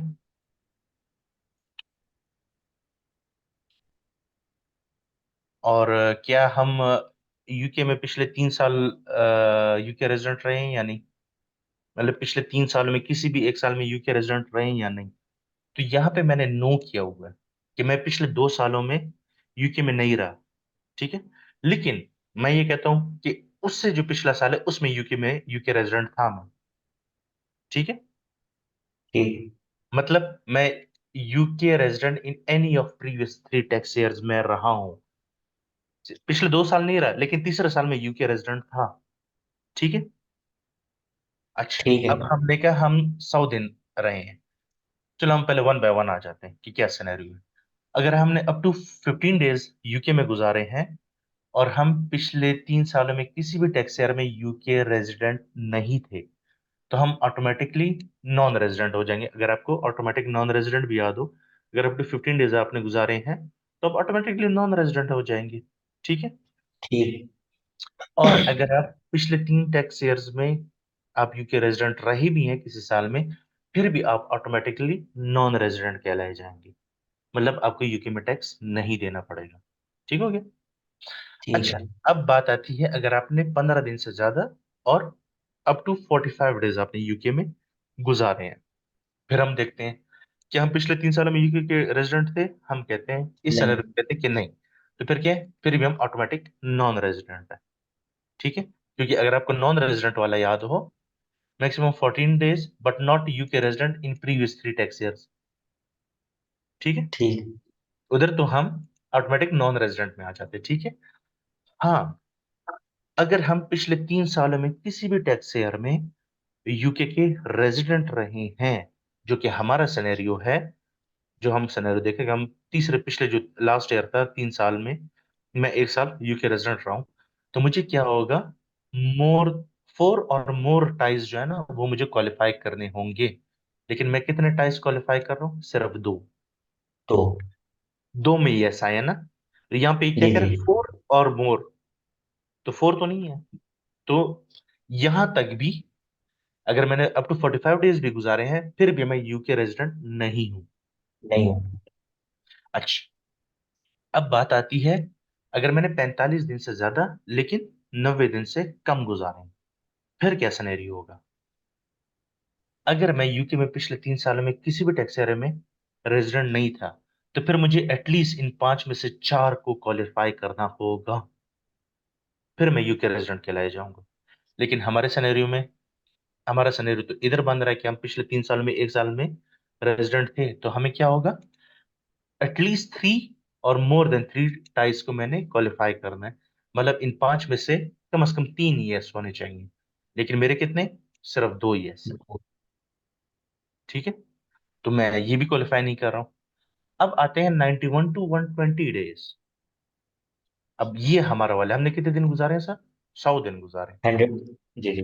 ठीक है, अब अगर तो मैं पिछले 3 सालों में यूके का रेजिडेंट नहीं रहा, तो फिर तो प्यारे भाई मुझे इन 5 में से एटलीस्ट 3 को क्वालिफाई करना चाहिए था। लेकिन मैं जो सिनेरियो देख रहा हूं उसमें मैं पिछले 3 सालों में टैक्स यूके रेजिडेंट था, उस सिनेरियो में मुझे एटलीस्ट 2 क्वालिफाई करने होंगे, जो कि मेरे क्वालिफाई हो रहे हैं। जी 2 और मोर लिखा हुआ है ना, more than 2, G. Equal to G और मोर देन 2, तो मेरे तो 2 यस हो रहे हैं। तो इट मींस मैं इस टैक्स ईयर में यूके रेजिडेंट रेजिडेंट। हूं, और मुझे इस साल यूके में टैक्स रिटर्न जमा करानी होगी। Are we clear on that? ठीक हो गया सर। जी जी। थोड़ा सा कॉम्प्लेक्स है, लेकिन अब क्या करें यार, है ही ऐसा मतलब वो, अब वो मैं क्या कह सकता हूँ यार कोई नहीं इसका। सर, ये मैंने जब पाकिस्तान की प्रैक्टिस स्टार्ट की थी तो मुझे सबसे ज्यादा टाइम इसी पे लगा था कि रेजिडेंट और रेजिडेंट नॉन रेजिडेंट कौन है। अच्छा, आखिर में मैं आप लोग एक डिस्क्लेमर दूंगा ना, फिर आप कहेंगे सर एवी इतनी फजूल फारी की है, लेकिन चले फिर भी अब जो चीज है वो बतानी तो है ना आपको। जी जी। आखिर में मैं आप लोग ये डिस्क्लेमर भी दूंगा। अच्छा, एनीवन एल्स, किसी को इस चीज में कोई कंफ्यूजन आई हो अभी तक? एक दो बंदों को मैंने कहा यार कि आप लोग के क्वेश्चन आगे क्लियर हो जाएंगे, तो अगर उनका क्वेश्चन क्लियर नहीं है तो please you can raise your hand. Anyone? Clear हो गया सर। Thank you. जी फरुख सलीम साहब।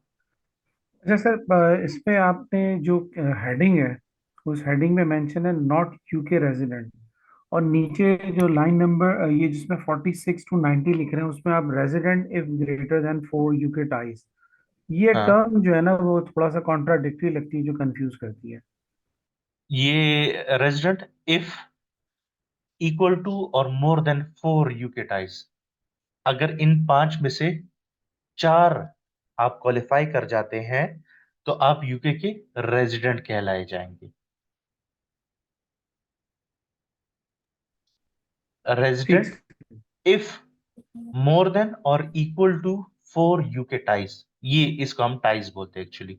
ये जो है ना, ये पांच क्वेश्चन, इसको ये लोग टाइज बोलते हैं। तो अगर आपने 46 से 90 दिन के बीच में टाइम गुजारा है और आप पिछले 3 सालों में किसी भी टैक्स ईयर में यूके रेजिडेंट नहीं थे, तो फिर इन पांच में से अगर आप कोई से भी तीन, सॉरी, पांच में से चार या चार से ज्यादा अगर टाइज क्वालिफाई करते, देन आप यूके के रेजिडेंट कहलाए जाएंगे।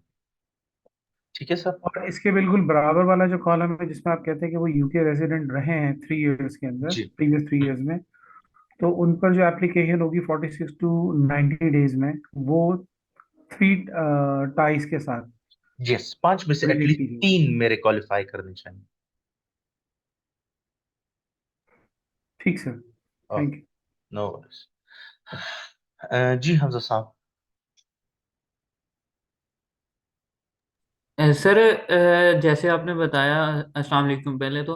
वालेकुम। सर, जैसे आपने बताया कि अगर हम इस हिसाब से ऑटोमेटिकली नॉट रेजिडेंट और रेजिडेंट हैं, तो जितनी जितनी टाई अगर हम resident as a resident show होते भी हैं तो हमें इतनी टाइज अगर हम फॉलो करते हैं तो हम उसमें रेजिडेंट में जाएंगे, अदरवाइज नहीं जाएंगे। यस। चाहे हमने 3 इयर्स जो है, लेस देन 3 इयर्स गुजारे हों वहाँ पे। ये एक्चुअली आप इसकी बात करें, UK resident in any of previous 3 tax year से, जी जी जी।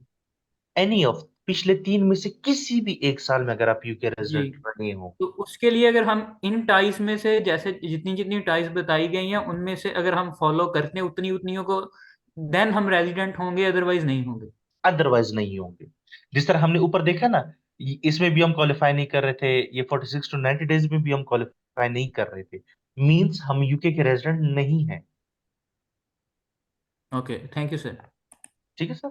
सर एक छोटा सा क्वेश्चन है मेरा, कि लेट्स से कि अगर आप पिछले तीनों सालों में जो है वो नॉन रेजिडेंट रहे हैं, और हाँ इस वाले टैक्स ईयर में जो भी करंट टैक्स ईयर चल रहा है इसमें आपने 183 से ज्यादा डेज गुजार ली हैं यूके में, तो उस केस में आप रेजिडेंट होंगे?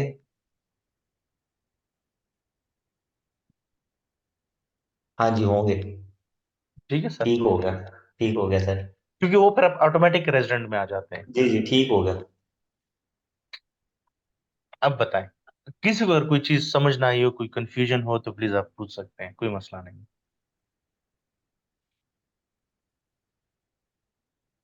अगर कोई ऐसा बंदा है जो कहता है मुझे अभी बिल्कुल भी समझ नहीं आई है, तो मैं आपको ये दोबारा भी बता दूंगा, मुझे कोई मसला नहीं।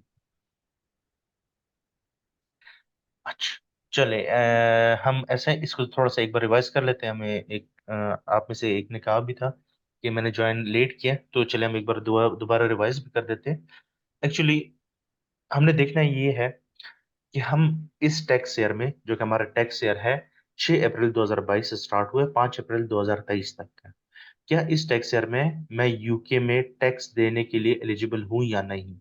अगर हूं तो मुझे टैक्स रिटर्न जमा करानी पड़ेगी, और मेरी वर्ल्ड वाइड इनकम पे मुझे यूके में टैक्स देना पड़ेगा। और अगर मैं इस टैक्स ईयर में यूके का रेजिडेंट नहीं हूं, तो ना तो मुझे टैक्स रिटर्न जमा करानी पड़ेगी और ना ही मुझे टैक्स देना पड़ेगा, चाहे वो यूके की इनकम अर्न हो या मेरी फॉरेन इनकम हो। अच्छा, उसके लिए हमारे पास कुछ क्राइटेरियाज हैं कि हम कैसे डिसाइड कर सकते हैं कि एक बंदा यूके का रेजिडेंट है या नहीं। उसके लिए सबसे पहले आता है कि ऑटोमेटिक नॉन रेजिडेंट। अगर आप इनमें से कोई एक भी क्वालिफाई कर जाते हैं तो आप यूके के रेजिडेंट नहीं कहलाए जाओगे। आपको यूके में टैक्स रिटर्न ना जमा कराने की जरूरत है, ये ना टैक्स पे करने की जरूरत है। वो क्या है, अगर आपने लेस देन 15 डेज यूके में गुजारे हैं, या आपने अगर 15 डेज से ज्यादा दिन गुजारे हैं, लेकिन आप पिछले 3 सालों में किसी भी टैक्स ईयर में यूके के रेजिडेंट नहीं रहे, फिर भी आप यूके नॉन रेजिडेंट कहलाए जाओगे। ना आपको यूके में टैक्स रिटर्न जमा कराने की जरूरत है, ना यूके में टैक्स पे करने की जरूरत पड़ेगी, चाहे वो यूके की इनकम हो या वर्ल्ड वाइड इनकम हो।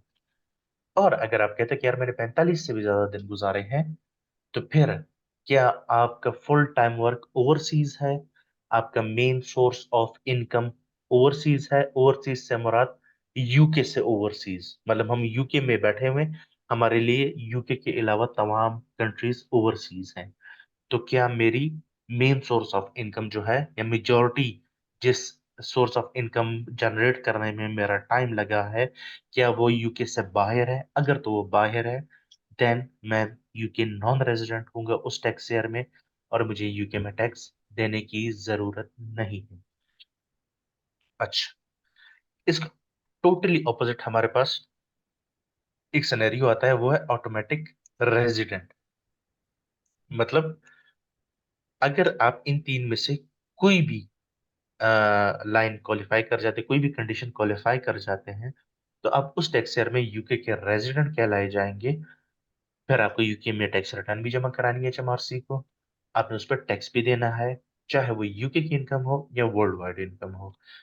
उसके लिए पहला क्या है, अगर आपने किसी भी टैक्स ईयर में, किसी भी टैक्स ईयर मतलब इस टैक्स ईयर में, हम चूंकि ये 22-23 की बात कर रहे हैं, इस टैक्स ईयर की बात करें तो हम इसी तक ही रहते हैं फिलहाल।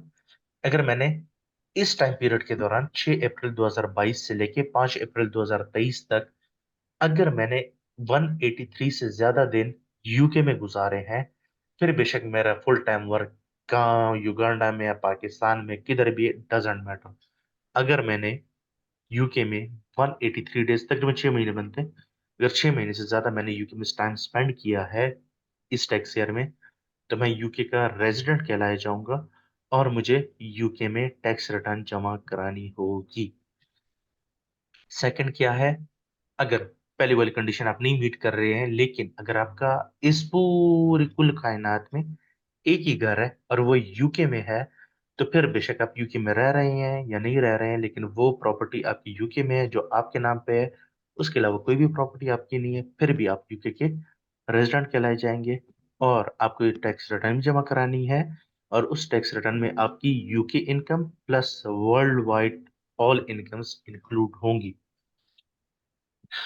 अगर आप कहते हो ये वाला सिनेरियो भी नहीं है, लेकिन अगर ये वाला क्वालिफाई करते कि एक बंदा, मतलब मैं, अगर मेरी full time job, full time work, full time business UK में है, फिर बेशक मैं यूके में रहूं ना रहूं, मैं यूके का रेजिडेंट कहलाया जाऊंगा। ठीक हो गया जी? जी फरूख साहब। अच्छा सर, यहाँ पर ये जो ऑटोमेटिक नॉन रेजिडेंट है, इसमें पॉइंट नंबर 3 के अंदर जब आप 90 डेज कहते हैं, तो यहाँ पर अगर वो 91 डेज से लेकर 182 डेज के दरमियान में उसका स्टेटस यही रहता है जो लाइन नंबर 3 में है, यानी serial number 3 automatic non resident में, तो हाँ उसका हाँ, ट्रीटमेंट क्या होगा? अगर आप कहते हैं कि कंडीशन यही है और आपने 91 डेज गुजारे हैं, ऐसे ही है सर? जी sir, in between 91 to 182। Okay, तो मतलब आप इस टाइम में फॉल करें, 91 से ज्यादा दिन आपने गुजारे हैं, ठीक है सर? मतलब जी ये जी जी। लास्ट लास्ट दो टाइज आप पे अप्लाई हो रहे हैं, ठीक है सर? 91 टू जी 120 डेज या 121 टू 182 डेज, आप पे जी ये जी दो अप्लाई हो रहे हैं। अगर हम पहले वाले पे जाते हैं, आप यूके के रेजिडेंट कहलाए जाओगे अगर आप पिछले 3 टैक्स ईयर में किसी भी टैक्स ईयर में यूके के रेजिडेंट नहीं थे, बेशक, मतलब जिंदगी में पहली बार आए हैं यूके में, ठीक है? और आपने, हम कहते हैं कि 100 डेज गुजारे फॉर एग्जांपल इस सिनेरियो में, तो आप क्या इन 5 सवालों में से कोई से 3 सवाल क्वालिफाई कर रहे हैं? अगर तो आप कर रहे हैं, तो आप यूके के रेजिडेंट कहलाए जाओगे। ठीक हो गया फरूख साहब? जी सर, अब इस सवाल से ना सर, ये जो चीज मुझे थोड़ी सी कंफ्यूज करी थी, क्लियर हो गई है। ओके। अच्छा, अब हमने इस सिनेरियो में देखा, अगर हम पिछले 3 सालों में भी यूके के किसी भी टैक्स ईयर में यूके के रेजिडेंट नहीं थे, लेकिन बाय एनी चांस अगर आप पिछले 3 सालों में से किसी भी एक टैक्स ईयर में रेजिडेंट थे, तो फिर क्या है, इन 5 में से एटलीस्ट 2 सवाल आपके क्वालिफाई होने चाहिए, फिर आप यूके के रेजिडेंट कहलाए जाओगे, अगर आप पिछले 3 सालों में से किसी भी एक टैक्स ईयर में यूके के रेजिडेंट रहे हों। अब चूंकि आपने कहा था अप टू 182 डेज तक जाते हैं, हम 182 डेज तक चले जाते हैं।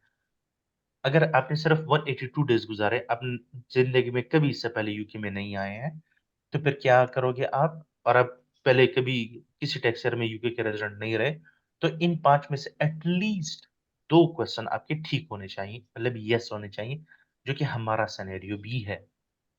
ठीक है, लेकिन हमने तो ये भी अज्यूम किया कि हम पिछले 3 टैक्स ईयर में एक टैक्स ईयर में यूके के रेजिडेंट भी थे, अगर हम उसको भी हटा देते हैं, तो फिर भी मैं यूके रेजिडेंट कहलाया जाऊंगा, क्योंकि मेरे ये 2 पॉइंट्स जो है ना, ये 2 क्वेश्चंस क्वालिफाई कर रहे हैं, और मेरे लिए क्या है, आप रेजिडेंट कहलाए जाओगे अगर आपके 2 या 2 से ज्यादा टाइज जो है वो क्वालिफाई कर रही हैं, जो कि हमारे इस सिनेरियो में कर रही हैं, फिर भी मैं यूके का रेजिडेंट कहलाया जाऊंगा।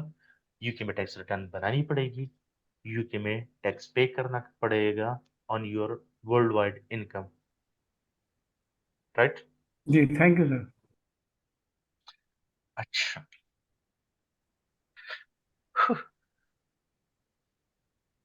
सर जी, ये जो इनकी कंपनीज होती हैं, ये जो यूके में बैठी होती हैं, मेन रजिस्टर्ड वहाँ की कंपनीज उससे होती हैं, और ऑपरेट कर रही होती हैं लो कॉस्ट इकोनॉमीज में, बांग्लादेश, इंडिया, पाकिस्तान वगैरह में।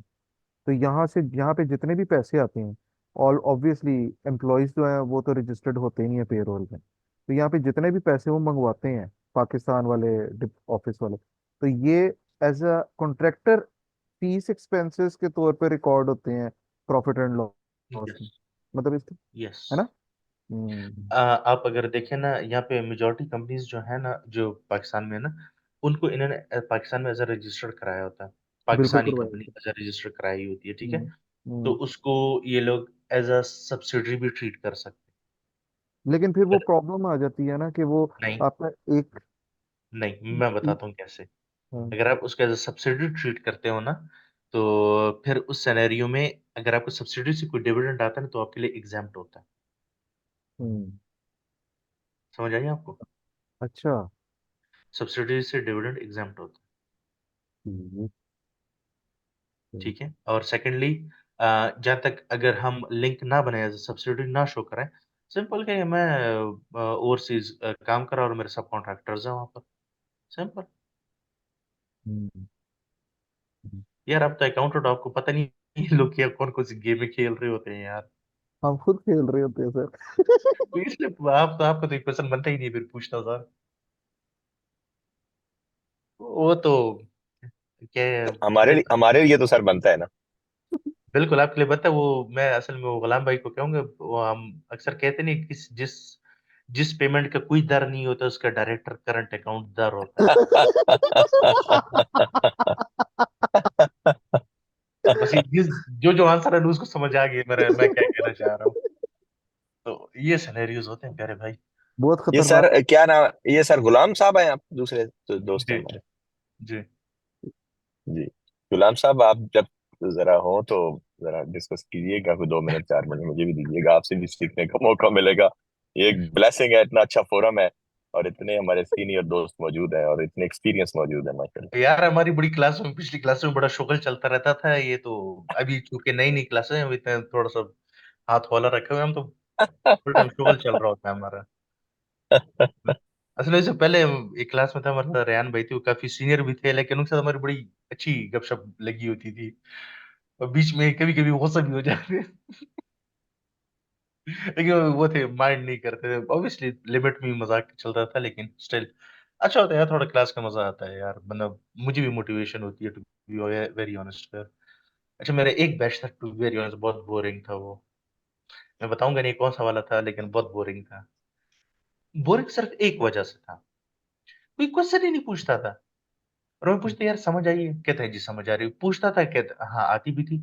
मैंने उनको फिर लास्ट डे पे कहा था, मैंने कहा सॉरी, लेकिन मेरे इस कैरियर का ना सबसे बोरिंग बैच आप लोग का था। मैं तो किसी को कोई क्वेश्चन नहीं पूछता था। और हाँ, उससे पहले जो था उसमें एक थे हमारे साथ मिर्जा साहब थे। उनको मैंने स्पेशली लास्ट क्लास में कहा, मैंने कहा आपने मुझे प्रॉपर टेस्ट की है। वो ऐसे जबरदस्त जबरदस्त क्वेश्चंस पूछते थे ना, मैं कहता हूँ मेरा दिमाग घूम जाता। मैं कहा अच्छा ऐसे भी होता है। तो मतलब मजा आता था, चैलेंजिंग क्वेश्चंस होते थे उनके काफी। अच्छा शेयरिंग से सर, शेयरिंग और डिस्कशन से चीजें और नहीं निकलती यार, हैं। लिटरली मैं सच पूछ रहा मैं मेरे इतनी चीजों पे मतलब ये देखो यार, नॉलेज ऐसी चीज है ना, देखो आप लोग से छुपाने वाली ऐसी कोई चीज नहीं। आप लोग बच्चे हैं नहीं, आप लोग नॉलेज किसी की जागीर नहीं है, ठीक है ना, कि यार मेरे पास बहुत नॉलेज प्यारी, है आपके पास नहीं है, ठीक है ना। खूबसूरत अ, बात है, खूबसूरत। आप लोग भी सीखने के लिए बैठे हुए हो, मैं भी।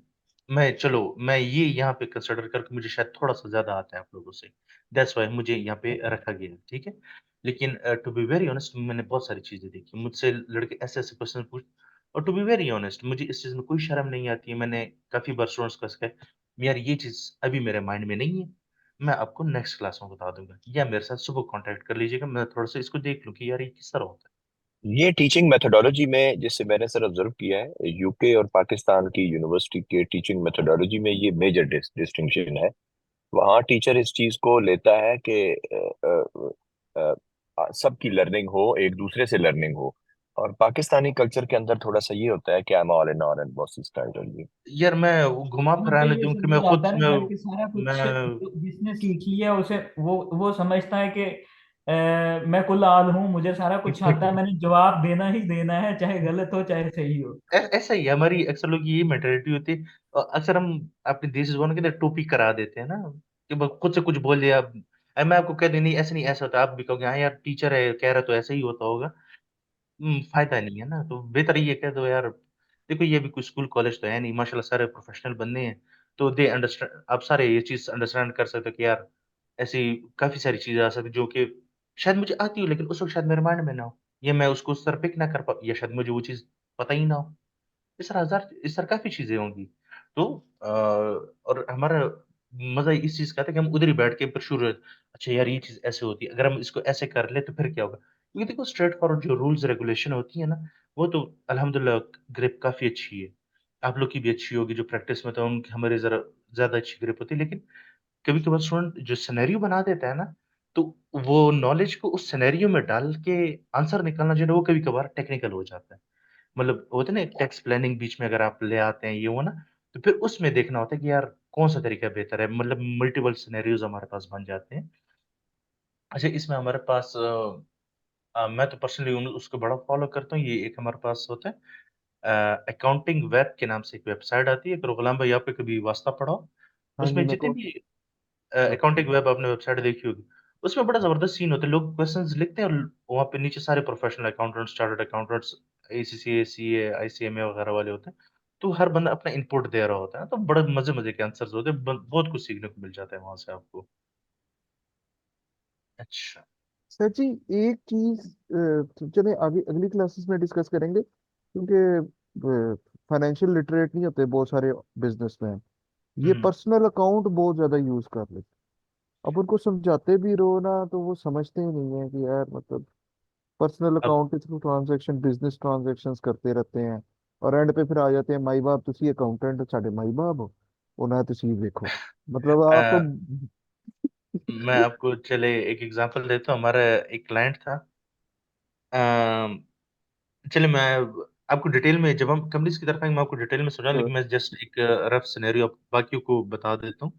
इसमें इस तरह ये होता है, हमारे पास एक लायबिलिटी अकाउंट होता है हमारे अकाउंट से, जिसको हम डायरेक्टर करंट अकाउंट कहते हैं, जो अभी थोड़ी देर पहले भी हमारा ज़िक्र हुआ। तो अगर वो लोन टू बैलेंस जो है ना डायरेक्टर की वो बात करें आप? नहीं, वो लोन ही एग्ज़ैक्टली होता है वो वो नहीं होता, वो गोस्ट बस अकाउंट है। शुगल ही होता है बस। हाँ, वो हम गोस्ट अकाउंट है। वो जो उसको पहचानता है ना, उसको बेहतर पता है कि उसमें क्या चीज़ें चल रही होती हैं बस। इन शॉर्ट मतलब जो डायरेक्टर की पर्सनल पैसे विथड्रॉ कर रहे होते हैं कंपनी से, तो हम उसको डायरेक्टर लोन अकाउंट में डाल रहे होते हैं। तो वो अगर ओवरड्रॉन हो जाता है ना, तो उसपे एक्चुअली टैक्स लगता है, जिसे टैक्स हम पर एस-455 चार्ज बोलते हैं, जो कि 32.9% है मेरे ख्याल में भी, हाँ। 32.5। हाँ, 9 नहीं है, नहीं। 33.9% है, सॉरी, अच्छा।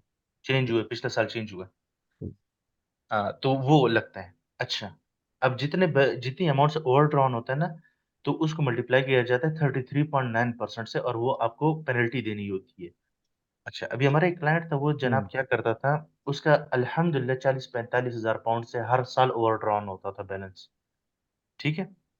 तो वो फिर करता क्या था, उसने आदत बनाई हुई थी, जिस दिन ईयर एंड होता था ना कंपनी का, किसी से कर्ज़े-कुर्ज़े लेके ना एक बैलेंस कंपनी में वापस भेज देता था।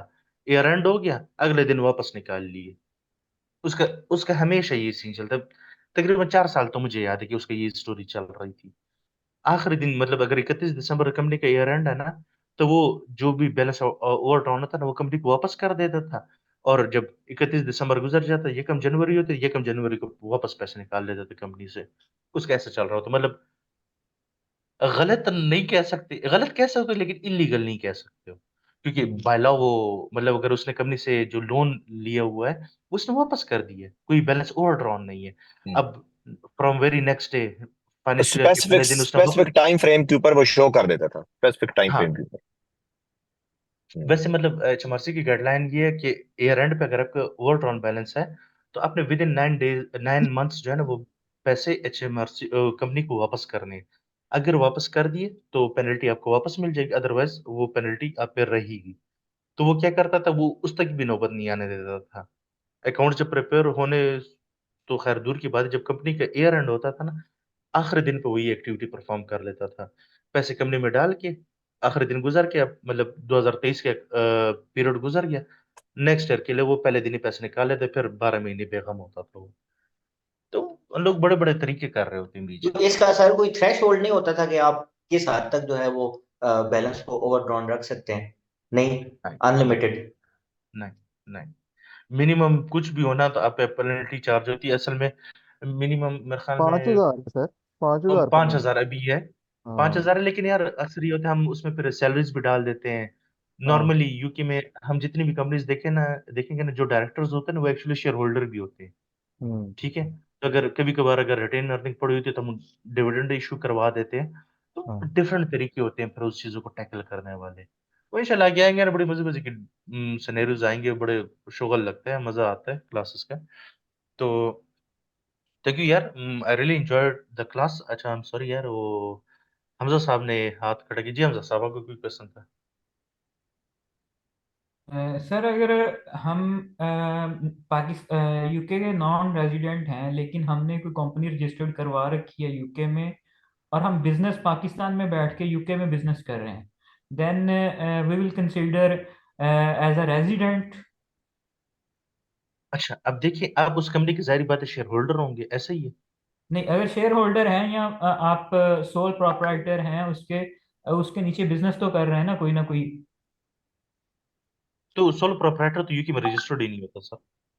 सर अगर चले सोल प्रोप्राइटर ना सही, आप एज अ पार्टनर कह लें, मतलब अगर फिर आपकी भी कोई एलटीडी फिर भी वगैरह। एलटीडी को छोड़ दें, अगर आप नॉर्मल पार्टनरशिप की बात कर रहे हैं, अच्छा एलटीडी कंपनी की आप बात कर मैं रहे हैं। कंपनी की बात कर रहा हूँ सर, लिमिटेड जो है हाँ, हाँ। लाइबिलिटी कंपनी, उसकी बात कर रहा हूँ। और उसमें हाँ, वैट भी रजिस्टर्ड होता है ऑब्वियसली। हाँ, आप ई हाँ। कॉमर्स कर रहे हैं या आप एज अ वेबसाइट या वेब डेवलपर वहाँ पे कोई अपनी चीज़ सेल कर रहे हैं एज अ कंपनी रजिस्टर्ड करवा के, देन आप एज अ रेजिडेंट ही तस्वर होंगे। देखिए, जैसे हमजा भाई आपने यूके में कंपनी रजिस्टर कराई है, काम सारा कुछ पाकिस्तान से हो रहा है। आपका अपना स्टेटस क्या है? आप क्या उस कंपनी के डायरेक्टर हैं, शेयर होल्डर हैं, क्या हैं आप? सर अगर उस कंपनी के मालिक हैं, मालिक मतलब आप शेयर डायरेक्टर। होल्डर हैं। तो अब फिर वैट आपका रजिस्टर्ड है ना। देखिए, अगर आप उस कंपनी के शेयर होल्डर हैं, फिर आपका क्या है, सब्सटैंटिव वर्क जो है ना, या आपकी मेन सोर्स ऑफ इनकम कहाँ से आ रही है? यूके से आ रही है। हम्म। ठीक है? हम्म। जी अगर जी। आपको ये वाला पॉइंट याद हो, uh, a person who work but full time in UK, जी। ठीक है? अच्छा, वो जो मैं आप लोग को डिस्क्लेमर की भी बात कर रहा था ना, सॉरी, वो मैं आपको बता दूं जरा। अम, हमारे पास हम आगे देखेंगे भी इंशाल्लाह। जिस तरह हर बंदे का एफबीआर पे एक पोर्टल होता है, हमारा लॉगिन होता है।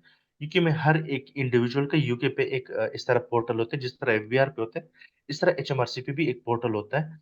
तो वहां पे आपको ये चीजें देखने की, जो भी हमने सारा कुछ देखा है ना, आजकल ये भी देखने की जरूरत नहीं होती। अब वहां पे HMRC आपको खुद ही नोटिस भेज देता है क्या आपको टैक्स रिटर्न भेजनी है या नहीं भेजनी है। हम्म लाइक हम्म अगर आपका वैट रजिस्टर्ड भी है तो वो आपको भेज देंगे कि आपका टैक्स बनता है या नहीं बनता है।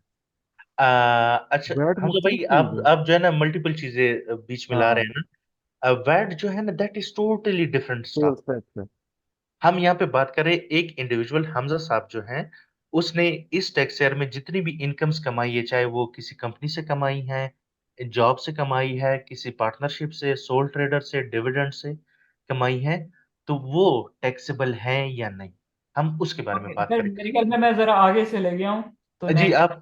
आप वैट की तरफ चले कि वैट जो है ना उसका आपसे कोई लेना देना नहीं है, उसका लेना देना आपकी बिजनेस से है। जी। वैट हम्म। अप्लाई होता है बिजनेस पे, कंपनी पे या सोल ट्रेड बिजनेस पे, उसका हमजा साहब से कोई लेना देना नहीं होता।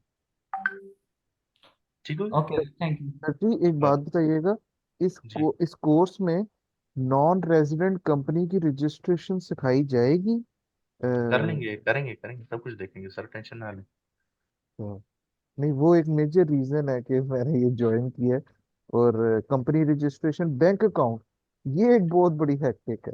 बैंक अकाउंट आ, किस तरह क्रिएट करना है? यार तो आप खैर थोड़े से पैसे एक्स्ट्रा लगा लो कंपनी रजिस्ट्रेशन करते हुए, तो ये जो क्या है, कंपनी मेड सिंपल हो गया या वो इन्फॉर्म डायरेक्ट, ये सारा मल्टीपल जो आपको कंपनीज बना के दे, थोड़ा सा बड़ा अच्छा वाला पैकेज ले, वो आपको यूके के एड्रेस भी प्रोवाइड करते हैं, डायरेक्टर के लिए भी एड्रेस प्रोवाइड करते हैं, बैंक अकाउंट भी खुलवा देते हैं। और बताओ। बैंक अकाउंट से वो छोटे मोटे मोन्जो देते हैं या स्ट्राइप वाइज या वाइज यार वाइज? बार्कलेज, संटेंडर ये बड़ा तंग करते हैं अभी, वो जो है ना वो डायरेक्टर का रेजिडेंसी स्टेटस लाजमी अभी देखते हैं, मांगते हैं कि वो यूके का होना चाहिए। This is the sir biggest basically problem. मेरा क्वेश्चन भी यही था जो गुलाम भाई ने किया अभी, कि हम्म मतलब अगर आप नॉन रेजिडेंट हैं लेकिन आपकी कंपनी रजिस्टर्ड है वहां पे, हम्म और आप काम भी कर रहे हैं, लेकिन आप वहां पे यूके के अंदर मौजूद नहीं है, हम्म तो बट देखिए, उस आप देखिए बैंक की बात करें, अब लाजमी थोड़ी कि आपने सर बार्कलेज इसमें खोले, बाकी आपके पास ये छोटे मोटे माइक्रो फाइनेंस बैंक इतने ज्यादा है, आप उस पे खोले, आपका काम चलाने से मतलब है। मोन्जो हो गया या स्ट्राइप हो गया। जो उसकी सेल होगी उसकी सेल पे वो उसको जो है आप रेजिडेंट तस्वर नहीं होंगे, कि अगर इतनी सेल हुई है तो एज अ आपको एज अ रेजिडेंट तस्वर होंगे, अगर नहीं हुई तो लाइक दैट। अच्छा, हमजा भाई, अकाउंटिंग में एक फेमस फ्रेज है कि business is a separate legal entity from its owner. Hmm. Yes. बिल्कुल। ठीक है। तो मतलब हमजा साहब का हमजा लिमिटेड कंपनी से कोई कोई लेना ताल्लुक देना नहीं। नहीं। हाँ। लेकिन उसका लीगल स्टेटस होना भी जरूरी है। सर अगर अ, उसका लीगल स्टेटस भी है उसका वहां पे वो अब उसने खुद को एज अ रेजिडेंटल शो करवा के कंपनी रजिस्टर्ड करवाई हुई है। तो फिर वो क्यों नहीं अकाउंट खोल के लाइक देंगे। ई कॉमर्स सारी फील्ड्स में ऐसा ही होता है ना, कि आपको वहां पे बेसिकली एक कंपनी रजिस्टर्ड करवाते हैं, उसके लिए आपको एड्रेस प्रोवाइड करना पड़ता है, या आप खुद करते हैं कंपनी रजिस्टर्ड, तो एक यूनिक एड्रेस प्रोवाइड करते हैं आप उसे सारा सिनेरियो। देखिए, आप एज अ डायरेक्टर अगर आपका रेजिडेंसी सर स्टेटस है। मुझे 1 मिनट देते हैं बोलने के लिए, जी। प्लीज। असल में ये क्वेश्चन कर रहे हैं कि ये पूछना चाह रहे हैं कि अगर बंदा पाकिस्तान में बैठा हुआ है, उसने सिर्फ और सिर्फ यूके में कंपनी रजिस्टर की हुई है, तो आइदर वो बंदा रेजिडेंट होगा या नहीं होगा। तो नहीं आप होगा। इनको ये ऑटोमेटिक रेजिडेंट की डेफिनेशन में से ये जो थर्ड पॉइंट है कि जी। बंदा नो डाउट रेजिडेंट नहीं होगा, बट उसकी कंपनी रेजिडेंट होगी क्योंकि वो फुल टाइम काम कर रही है यूके में। हम्म तो उसकी बेसिस पे चूंकि उससे जो इनकम आएगी, मतलब जो डिविडेंड आपको आएगा, आप चूंकि शेयर होल्डर होंगे, तो आपकी अगर तो यही मेन सोर्स ऑफ इनकम है, तो तब तो फिर आप यूके के रेजिडेंट कहलाए जाओगे, resident for tax, not actual हाँ। रेजिडेंट। ठीक है। That is my question, thanks sir. Resident for tax मतलब सिर्फ टैक्स के सर लिए आप इसमें रेजिडेंट सर हो। इसमें आपको टैक्स आपको आप पे टैक्स लागू होगा, रेजिडेंट हाँ, सर्वर नहीं ना हो। हाँ, वो पासपोर्ट वाला रेजिडेंट नहीं होगा सर। जी, तो वो तो ऑब्वियसली। सर इसमें सर मेरा एक क्वेश्चन है सर। सर इस जी। तरह है जैसे पाकिस्तान में मल्टीपल टाइप्स हैं कंपनी की एससीसीपी के अंडर, जैसे एसएमसी है।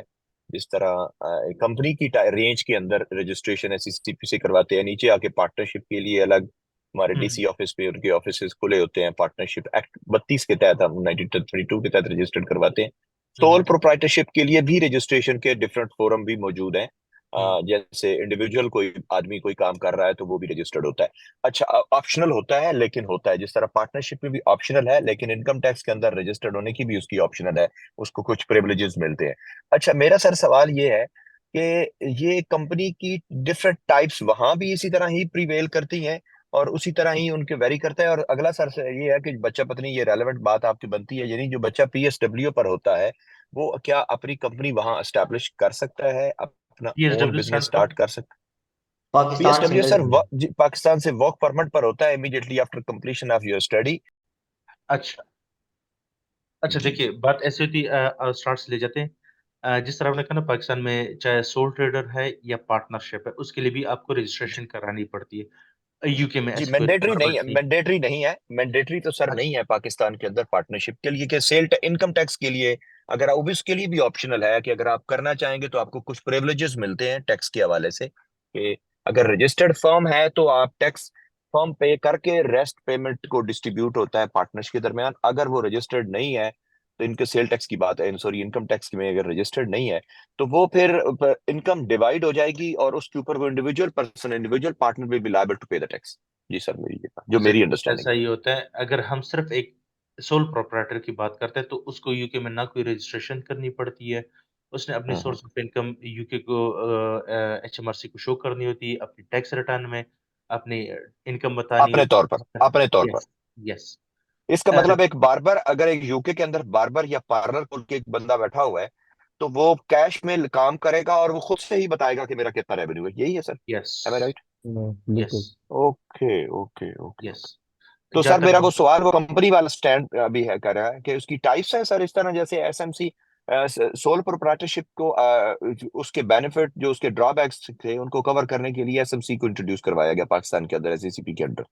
तो क्या इस तरह की भी वहां पे चीज है सर कि आप एसएमसी की तरह की कंपनी भी वहां रजिस्टर कर सकते हो? या जैसे अभी दोस्त बात कर रहे थे limited company, private limited company, public limited company, there are the different types of company which are existing in Pakistan under the shelter of SECP. जी, यहाँ पर SSCP जिस तरह पाकिस्तान में यूके में एक कंपनीज हाउस है, उसमें मल्टीपल टाइप के कंपनीज रजिस्टर करा सकते हैं। एक होती है limited okay. Company, limited by guarantee, limited by shares, limited ये सारी बाय एग्जिस्ट, अच्छा ये करती है सारी एसएमसी टाइप की भी है चीज सर? हम जो मेजॉरिटी हमारी जो इंडस्ट्री है वो SMC ही है। स्मॉल मीडियम एंटरप्राइजेस जो होती हैं ना वो होती है। बिकॉज जो बड़ी कंपनीज होती है ना वो आप और मुझसे काम नहीं कराती है। वो बिल्कुल। प्रॉपर बिग फोर फर्म्स वगैरह से कराती हैं, क्योंकि हाँ। वो ऑडिटेबल कंपनीज होती हैं। हम जो कंपनीज देख रहे थे वो अनऑडिटेबल कंपनीज होती हैं। वो ऑडिट के लिए ओके। क्वालिफाई नहीं करती हैं। ठीक है। हमारी जो अच्छा अच्छा। मतलब हमारे पास जो नॉर्मली क्लाइंट्स देखने को मिलते हैं, मैंने जो अगर बड़े से बड़ा क्लाइंट किया होगा तो उसकी मेरे ख्याल में 22.5 मिलियन का टर्नओवर था ओके अच्छा, पाउंड्स। तो मतलब मैक्सिमम मैंने इतना बड़ा क्लाइंट किया हुआ है। तो बहुत अच्छा। और ओके ओके ओके। मिलियंस में बहुत कम क्लाइंट्स देखने को आपको मिल जाते हैं। मतलब मैक्सिमम 50% क्लाइंट आपके ऐसे होते हैं जो मिलियन से नीचे नीचे उनका टर्नओवर होता है। Okay okay. ठीक है। तो ये हमारे पास दो किस्म के होते हैं, या तो वो माइक्रो एंटिटी होती हैं या स्मॉल कंपनीज होती है। ये नॉर्मली स्मॉल कंपनी के जुमरे में आती हैं। ठीक है। ये लिमिटेड बाय शेयर्स होती हैं। अच्छा, हम्म, पार्टनरशिप दो किस्म की होती है। एक जिस तरह हमने पहले जिक्र किया, जो सोल ट्रेडर की तरह ट्रीट होती है, ना उसकी रजिस्ट्रेशन होती है, कुछ भी नहीं होता। Just hmm, between you, me, Saad and Ghulam साहब, हम चार पार्टनर्स हैं। ठीक। हमने बिजनेस किया, इतना प्रॉफिट बना, चारों पे डिवाइड हुआ जो हमारी एग्रीड परसेंटेज है। एक होती ठीक। है लिमिटेड लाइबिलिटी पार्टनरशिप, LLP। वो अच्छा, limited liability, your liability is limited up to certain extent. Yes, the जी। द एक्सटेंट इज जितनी हमने कंट्रीब्यूशन की जितनी होगी। जितनी जितना कंट्रीब्यूट, जी। तो वो LLP जो होती है, that is registered on companies house same as limited company. Okay Their account should be submitted same as the company accounts, limited company accounts. Their corporation tax return will be submitted. No, no. Corporation tax return की okay. Submit नहीं होती है। सिर्फ company account submit होते हैं।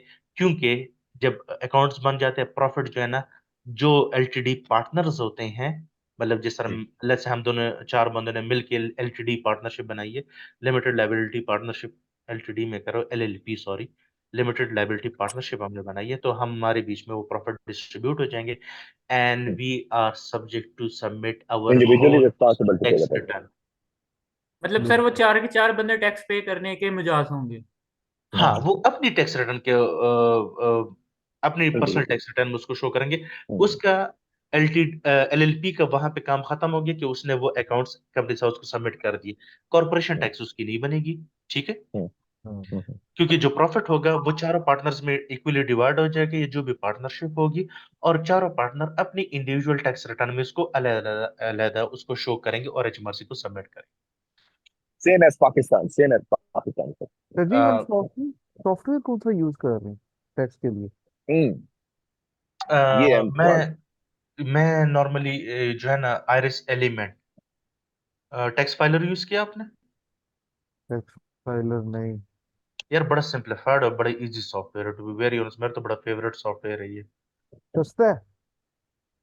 आ, सस्ता तरीन बताए ना सर, पाउंड वैसे भी महंगा हो गया आजकल। यार प्राइसिंग मुझे टू बी वेरी ऑनेस्ट इतना खास आइडिया है नहीं, तो यार वो 30 डेज का फ्री ट्रायल आपको मिल जाता है, आप प्रैक्टिस करें उस पर, या अगर आपको रियल में चाहिए तो फिर देख लेते, लेकिन मुझे to be very top of the नहीं, माइंड मुझे जैसे अभी। वो सर जी, वो यूएसए में टर्बो टैक्स है, प्रो कनेक्ट है, इस तरह इंटुइट का कोई प्रोडक्ट नहीं है जो टैक्स रिटर्न्स के लिए हेल्प आउट हो, कॉर्पोरेशन टैक्स रिटर्न और तो यार सिंपली आप एचएमआरसी की वेबसाइट से क्यों नहीं करते, पोर्टल से?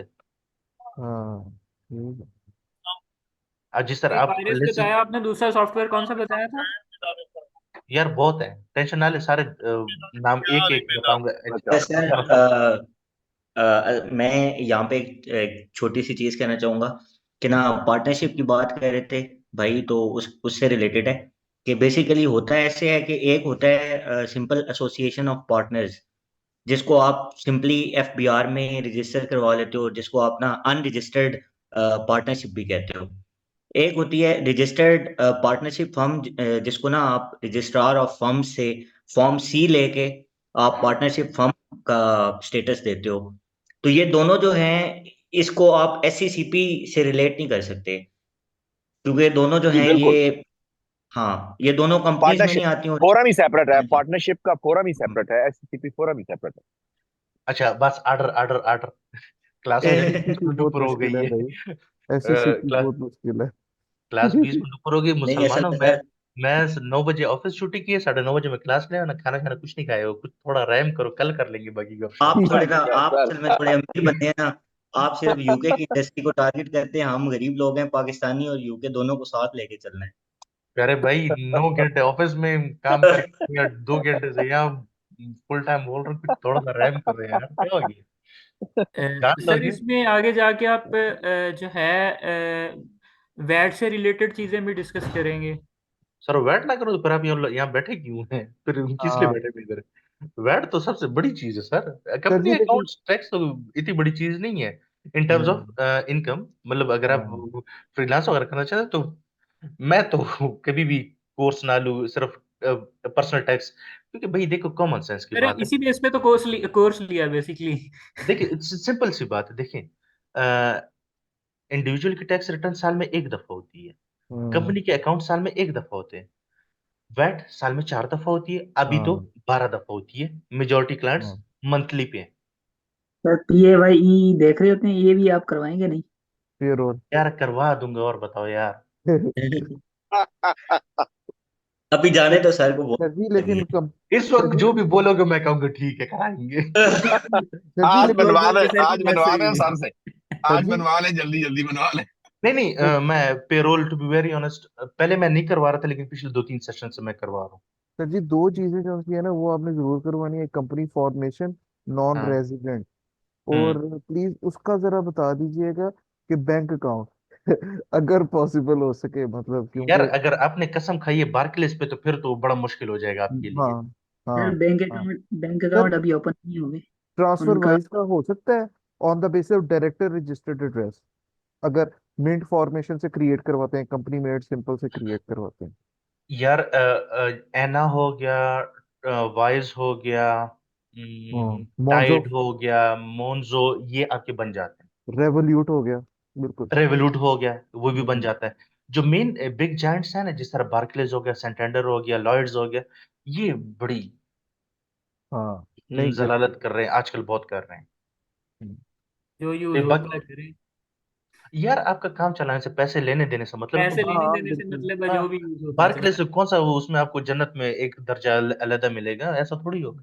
काम अरे चलाओ। सर आपको एक सवाल सर, एक रिक्वेस्ट है, आप यकीनन भूख भी लगी है सर, मैं सिर्फ एक सवाल सर, ये जितना भी हम स्टडी करेंगे तो डेफिनेटली अभी जो मैं बात समझाऊं, क्योंकि आप बाकी दोस्त जो डिस्कशन कर रहे हैं, मुझे ये लग रहा है कि वो इस नाउ हाउ कुछ सॉफ्टवेयर के हवाले से सब दोस्तों को है जितनी डिस्कस हो रही है। तो मैं सर ये कहता हूँ कि कहना पूछना चाहता हूँ कि सर ये इसके एक कंसाइज सॉफ्टवेयर मौजूद है, इसका मतलब है जिसमें आप अपने क्लाइंट का डाटा को एंट्री करोगे तो आपको चीजें वो कुछ कैलकुलेट करने में हेल्प और करेगा, आप ऐसा ही सर? सॉफ्टवेयर सारे की बात करें, जी सॉफ्टवेयर जी जी हैं, जी जी। सॉफ्टवेयर सॉफ्टवेयर अच्छा। हैं, हंड्रेड्स ऑफ अच्छा। सॉफ्टवेयर है सर। हम्म ओके। ओके। हमारे तो यू पास जी हमारे सर। पास जो गुलाम भाई हैं, शायद वो जानते हो कि मैं केपीएम हम राइट नाउ यूज कर, मैं टेक्सकेल भी यूज किया, टेक्सफाइलर भी यूज किया, सेज भी हम्म यूज किया हुआ है, सीसीएच भी यूज किया, मल्टीपल किया। हम्म केपीएम सॉफ्टवेयर पे राइट नाउ हमारे पास 1388 क्लाइंट्स हैं। हम्म हम्म हम्म, हम्म। हम्म, हम्म। बहुत पैसा बनाते हैं सर ये सॉफ्टवेयर वाले, बहुत पैसा बनाते हैं। तो मतलब मेरी एक लॉगिन आईडी पे मेरे पास तकरीबन 1400 क्लाइंट्स हैं, जिनके मैं मतलब कंपनीज और इंडिविजुअल मिला के मतलब मैं पर्सनल टैक्स रिटर्न भी एक ही आईडी से बना रहा हूँ, कंपनी अकाउंट भी वहीं से सबमिट कर रहा हूँ, कॉर्पोरेशन टैक्स भी वहीं से सबमिट कर रहा हूँ, और वैट भी वहीं से सबमिट कर सकता हूँ। बिल्कुल ऐसे ही है। मतलब ये सॉफ्टवेयर आपको आप कंफर्टेबल कर देते हैं, स्पीड बढ़ा देते हैं, इस तरह ये चीजें आपको और हेल्प आप हेल्प आगे करती हैं? सॉफ्टवेयर की तरफ आएंगे ना, आपको लग पता जगह आपको कि ये क्या चीज़ है। मतलब मैं आपको जब टैक्सेस पढ़ाऊंगा ना, फिलहाल टैक्सेस की बात जी करूँ, सर। टैक्सेस जो मैं आपको पूरा घंटा दो जी। घंटे पढ़ाऊंगा, और उसके बाद और मैं आपको बताऊंगा कि कैसे कैलकुलेट होगा, कैसे रूल्स लगे, कैसे टैक्स अप्लाई होगा। और जब सॉफ्टवेयर में आप सिर्फ वैल्यू लिखोगे ना, वो खुद ही टैक्स कैलकुलेट करेगा। आप एक बार मत्थे को सर एक एक और सर के ही मारेंगे कि यार ये मैंने फजूल में इतना टाइम जाया कि इस पे, इसने तो डायरेक्ट खुद ही कैलकुलेट कर लिया। लेकिन जाहिर बात है, ओके कराने का मकसद ये होता है कि यार बैकएंड पे सॉफ्टवेयर किस मैकेनिज्म पे चल रहा है। बिल्कुल ओके ओके सही। ओके। क्योंकि देखो, इसका मैं एक वैलिड रीजन देता हूँ। जब आपके पास एक क्लाइंट अभी बैठा हुआ है मीटिंग पे, लेट्स से आप और मैं मीटिंग करें, मैं आपका क्लाइंट हूँ, और मैं आपसे कहता हूँ मेरी ये इनकम है, जरा मुझे बताओ मेरे कितना टैक्स बनेगा। आप कहोगे यार एक मिनट सब्र करो, मैं जरा सॉफ्टवेयर में चेक कर लूँ कितना टैक्स बनता है। देखो भाई, तुम किस ये चीज तो के अकाउंटंट हो? हाँ बिल्कुल ये सही है, पक्की ये बात है। अच्छा, बिल्कुल सही क्लाइंट बात है। आपको कहेगा मुझे रफ एस्टिमेट बताओ कि मेरा कितना टैक्स बनेगा।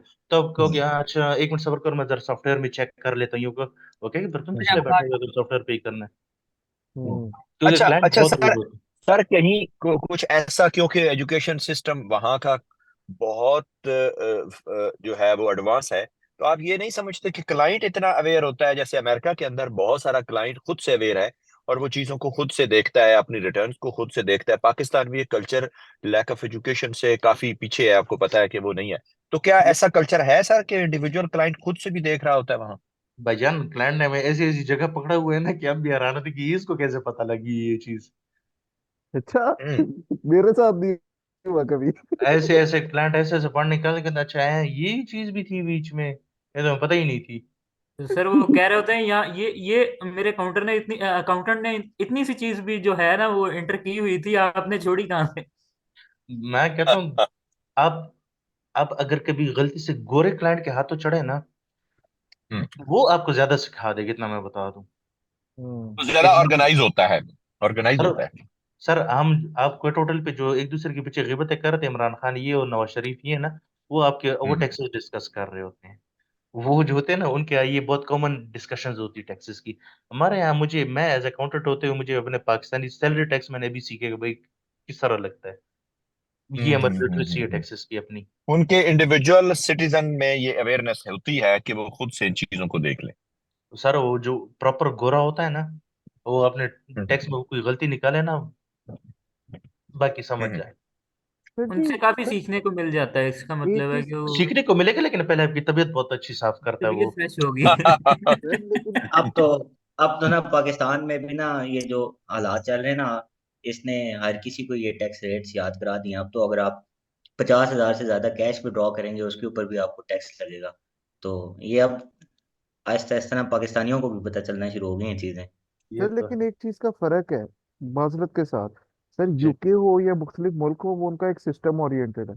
पाकिस्तान के टैक्स को ये जो से टैक्स करते हैं, मैं तो स्टार्टिंग में मैंने थोड़ा सा सीखा था, फिर मैं कहा यार काम ही है, अजीब जी है, मैं नहीं सीख सकता।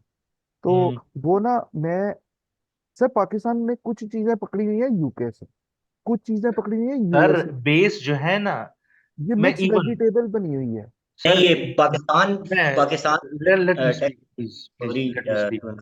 ये बेसिकली आजकल आजकल सबसे एडवांस कंट्री जो चल रही है ना इन टर्म्स ऑफ पैसा या टूरिज्म, यूएई चल रहा है, दुबई चल रहा है। हम्म। उन्होंने वैट कॉपी पेस्ट मारा है यूके से, वैल्यू यूके एडेड से, टैक्स। बिल्कुल कॉर्पोरेशन टैक्स पिछले जुलाई से स्टार्ट हुए, कॉपी पेस्ट मारे उन्होंने यूके से।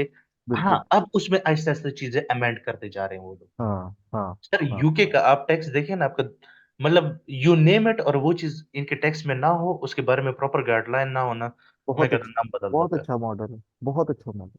कोई सर शक यूके टैक्सेशन, मैं कहता हूँ ना, मैं ये नहीं करके मैं यूके का ट्रेनर, मैं जस्ट एक एक जनरल पब्लिक के लिहाज से कर, क्योंकि मैं जितना जानता हूँ, मुझे नहीं लगता शायद किसी और कंट्री का इतना प्रिसाइज टैक्सेशन मेथड या वो हो किसी का, सर जितना यूएसए, यूके। सर यूएसए का भी बहुत अच्छा है। पाकिस्तान की ना मिक्स वेजिटेबल है। ये टैक्स अकाउंटेंट्स को नहीं पता होता कि भाई ये भी लॉ आ गया है, पता ही नहीं है। यार ठीक है, पाकिस्तान तो पाकिस्तान को। टैक्स अकाउंटेंट्स को वैसे ही नहीं पता होता, ये सिर्फ लॉयर्स को पता होता है। टैक्स पाकिस्तान में तो लगाने वालों को भी नहीं पता अकाउंटेंट होता ना कि लगा क्या रहे हैं। यार हाँ, Pakistan, I am really sorry to say, मैं नो डिसरिस्पेक्ट टू लॉयर्स, लेकिन लॉयर टैक्स रिटर्न जमा कर रहे हैं, मतलब मुझे ये सेंस कभी समझ नहीं आई। सर इधर सर इधर की उसका रीजन लॉजिक ये है क्या ना है? कि वो जो लॉज को जरा थोड़ा बेटर अंडरस्टैंड तो करता है। यही मैं कह रहा हूँ ना, दैट बिल्कुल। Should be the responsibility of our chartered accountant, जो कि ऑडिट फॉर्म वाले बैठे हैं, ये उनका काम है। लॉयर, मैं नो डिसरिस्पेक्ट, आई नो उनको पता है तभी वो कर रहे हैं, लेकिन जिसका काम है वो नहीं कर रहा है, किसी सर और लॉ बंदे ने में सीखा हुआ बेसिकली वो कर थर्ड रहा है। ईयर होता है ना टैक्सेशन का, पाकिस्तानी टैक्सेशन उसके हिसाब से फिर वो अक्सर चीजों को मैनेज कर लेते हैं। उनके हम्म। लॉ एंड रूल्स उन्हें पता होते हैं जो अकाउंटेंट्स को नहीं पता होते। सर मैं इसका जवाब देता हूँ। सर पाकिस्तान में ना लीगैलिटी की बेस पे चीजें नहीं चलती। यहाँ पे टांका फिट करना जो सा होता है ना, वो लॉयर्स को ज्यादा हाँ, पता होता जुगाड़ है होता है, ये जुगाड़। ये जरूर, ये आप कह सकते हैं कि टांका फिट करने के लॉयर्स बाद वो माशाल्लाह इसी में बड़े तेज हैं, उनको मतलब उनको पता होता है भाई लूप होल्स किधर हैं, तो जब बस यार, मैंने हमेशा बड़े अच्छे टर्म्स में क्लास खत्म किया, आज मैं डायरेक्ट बंद कर रहा हूँ। ठीक है जी, अल्लाह हाफिज। आप लोग की गप्पे नहीं खत्म हो रही हैं। अल्लाह हाफिज, अल्लाह हाफिज। अल्लाह हाफिज। अभी मैं चलें इंशाल्लाह फिर नेक्स्ट क्लास में। और तुम लोग कभी भी दिल नहीं भरा यार, खुदा का खौफ करो यार। आपने आपने असल में ना मौजू ही अब छेड़े हैं तो। मैं ऐसी तार ही नहीं छोड़ूंगा, मैं जिंदगी में कभी 2 घंटे की क्लास नहीं ली है, खुदा के बंदो। चलो जी, चलें, okay, take care, thank Allah you sir, हाफिज। Thank you, thank you. Okay.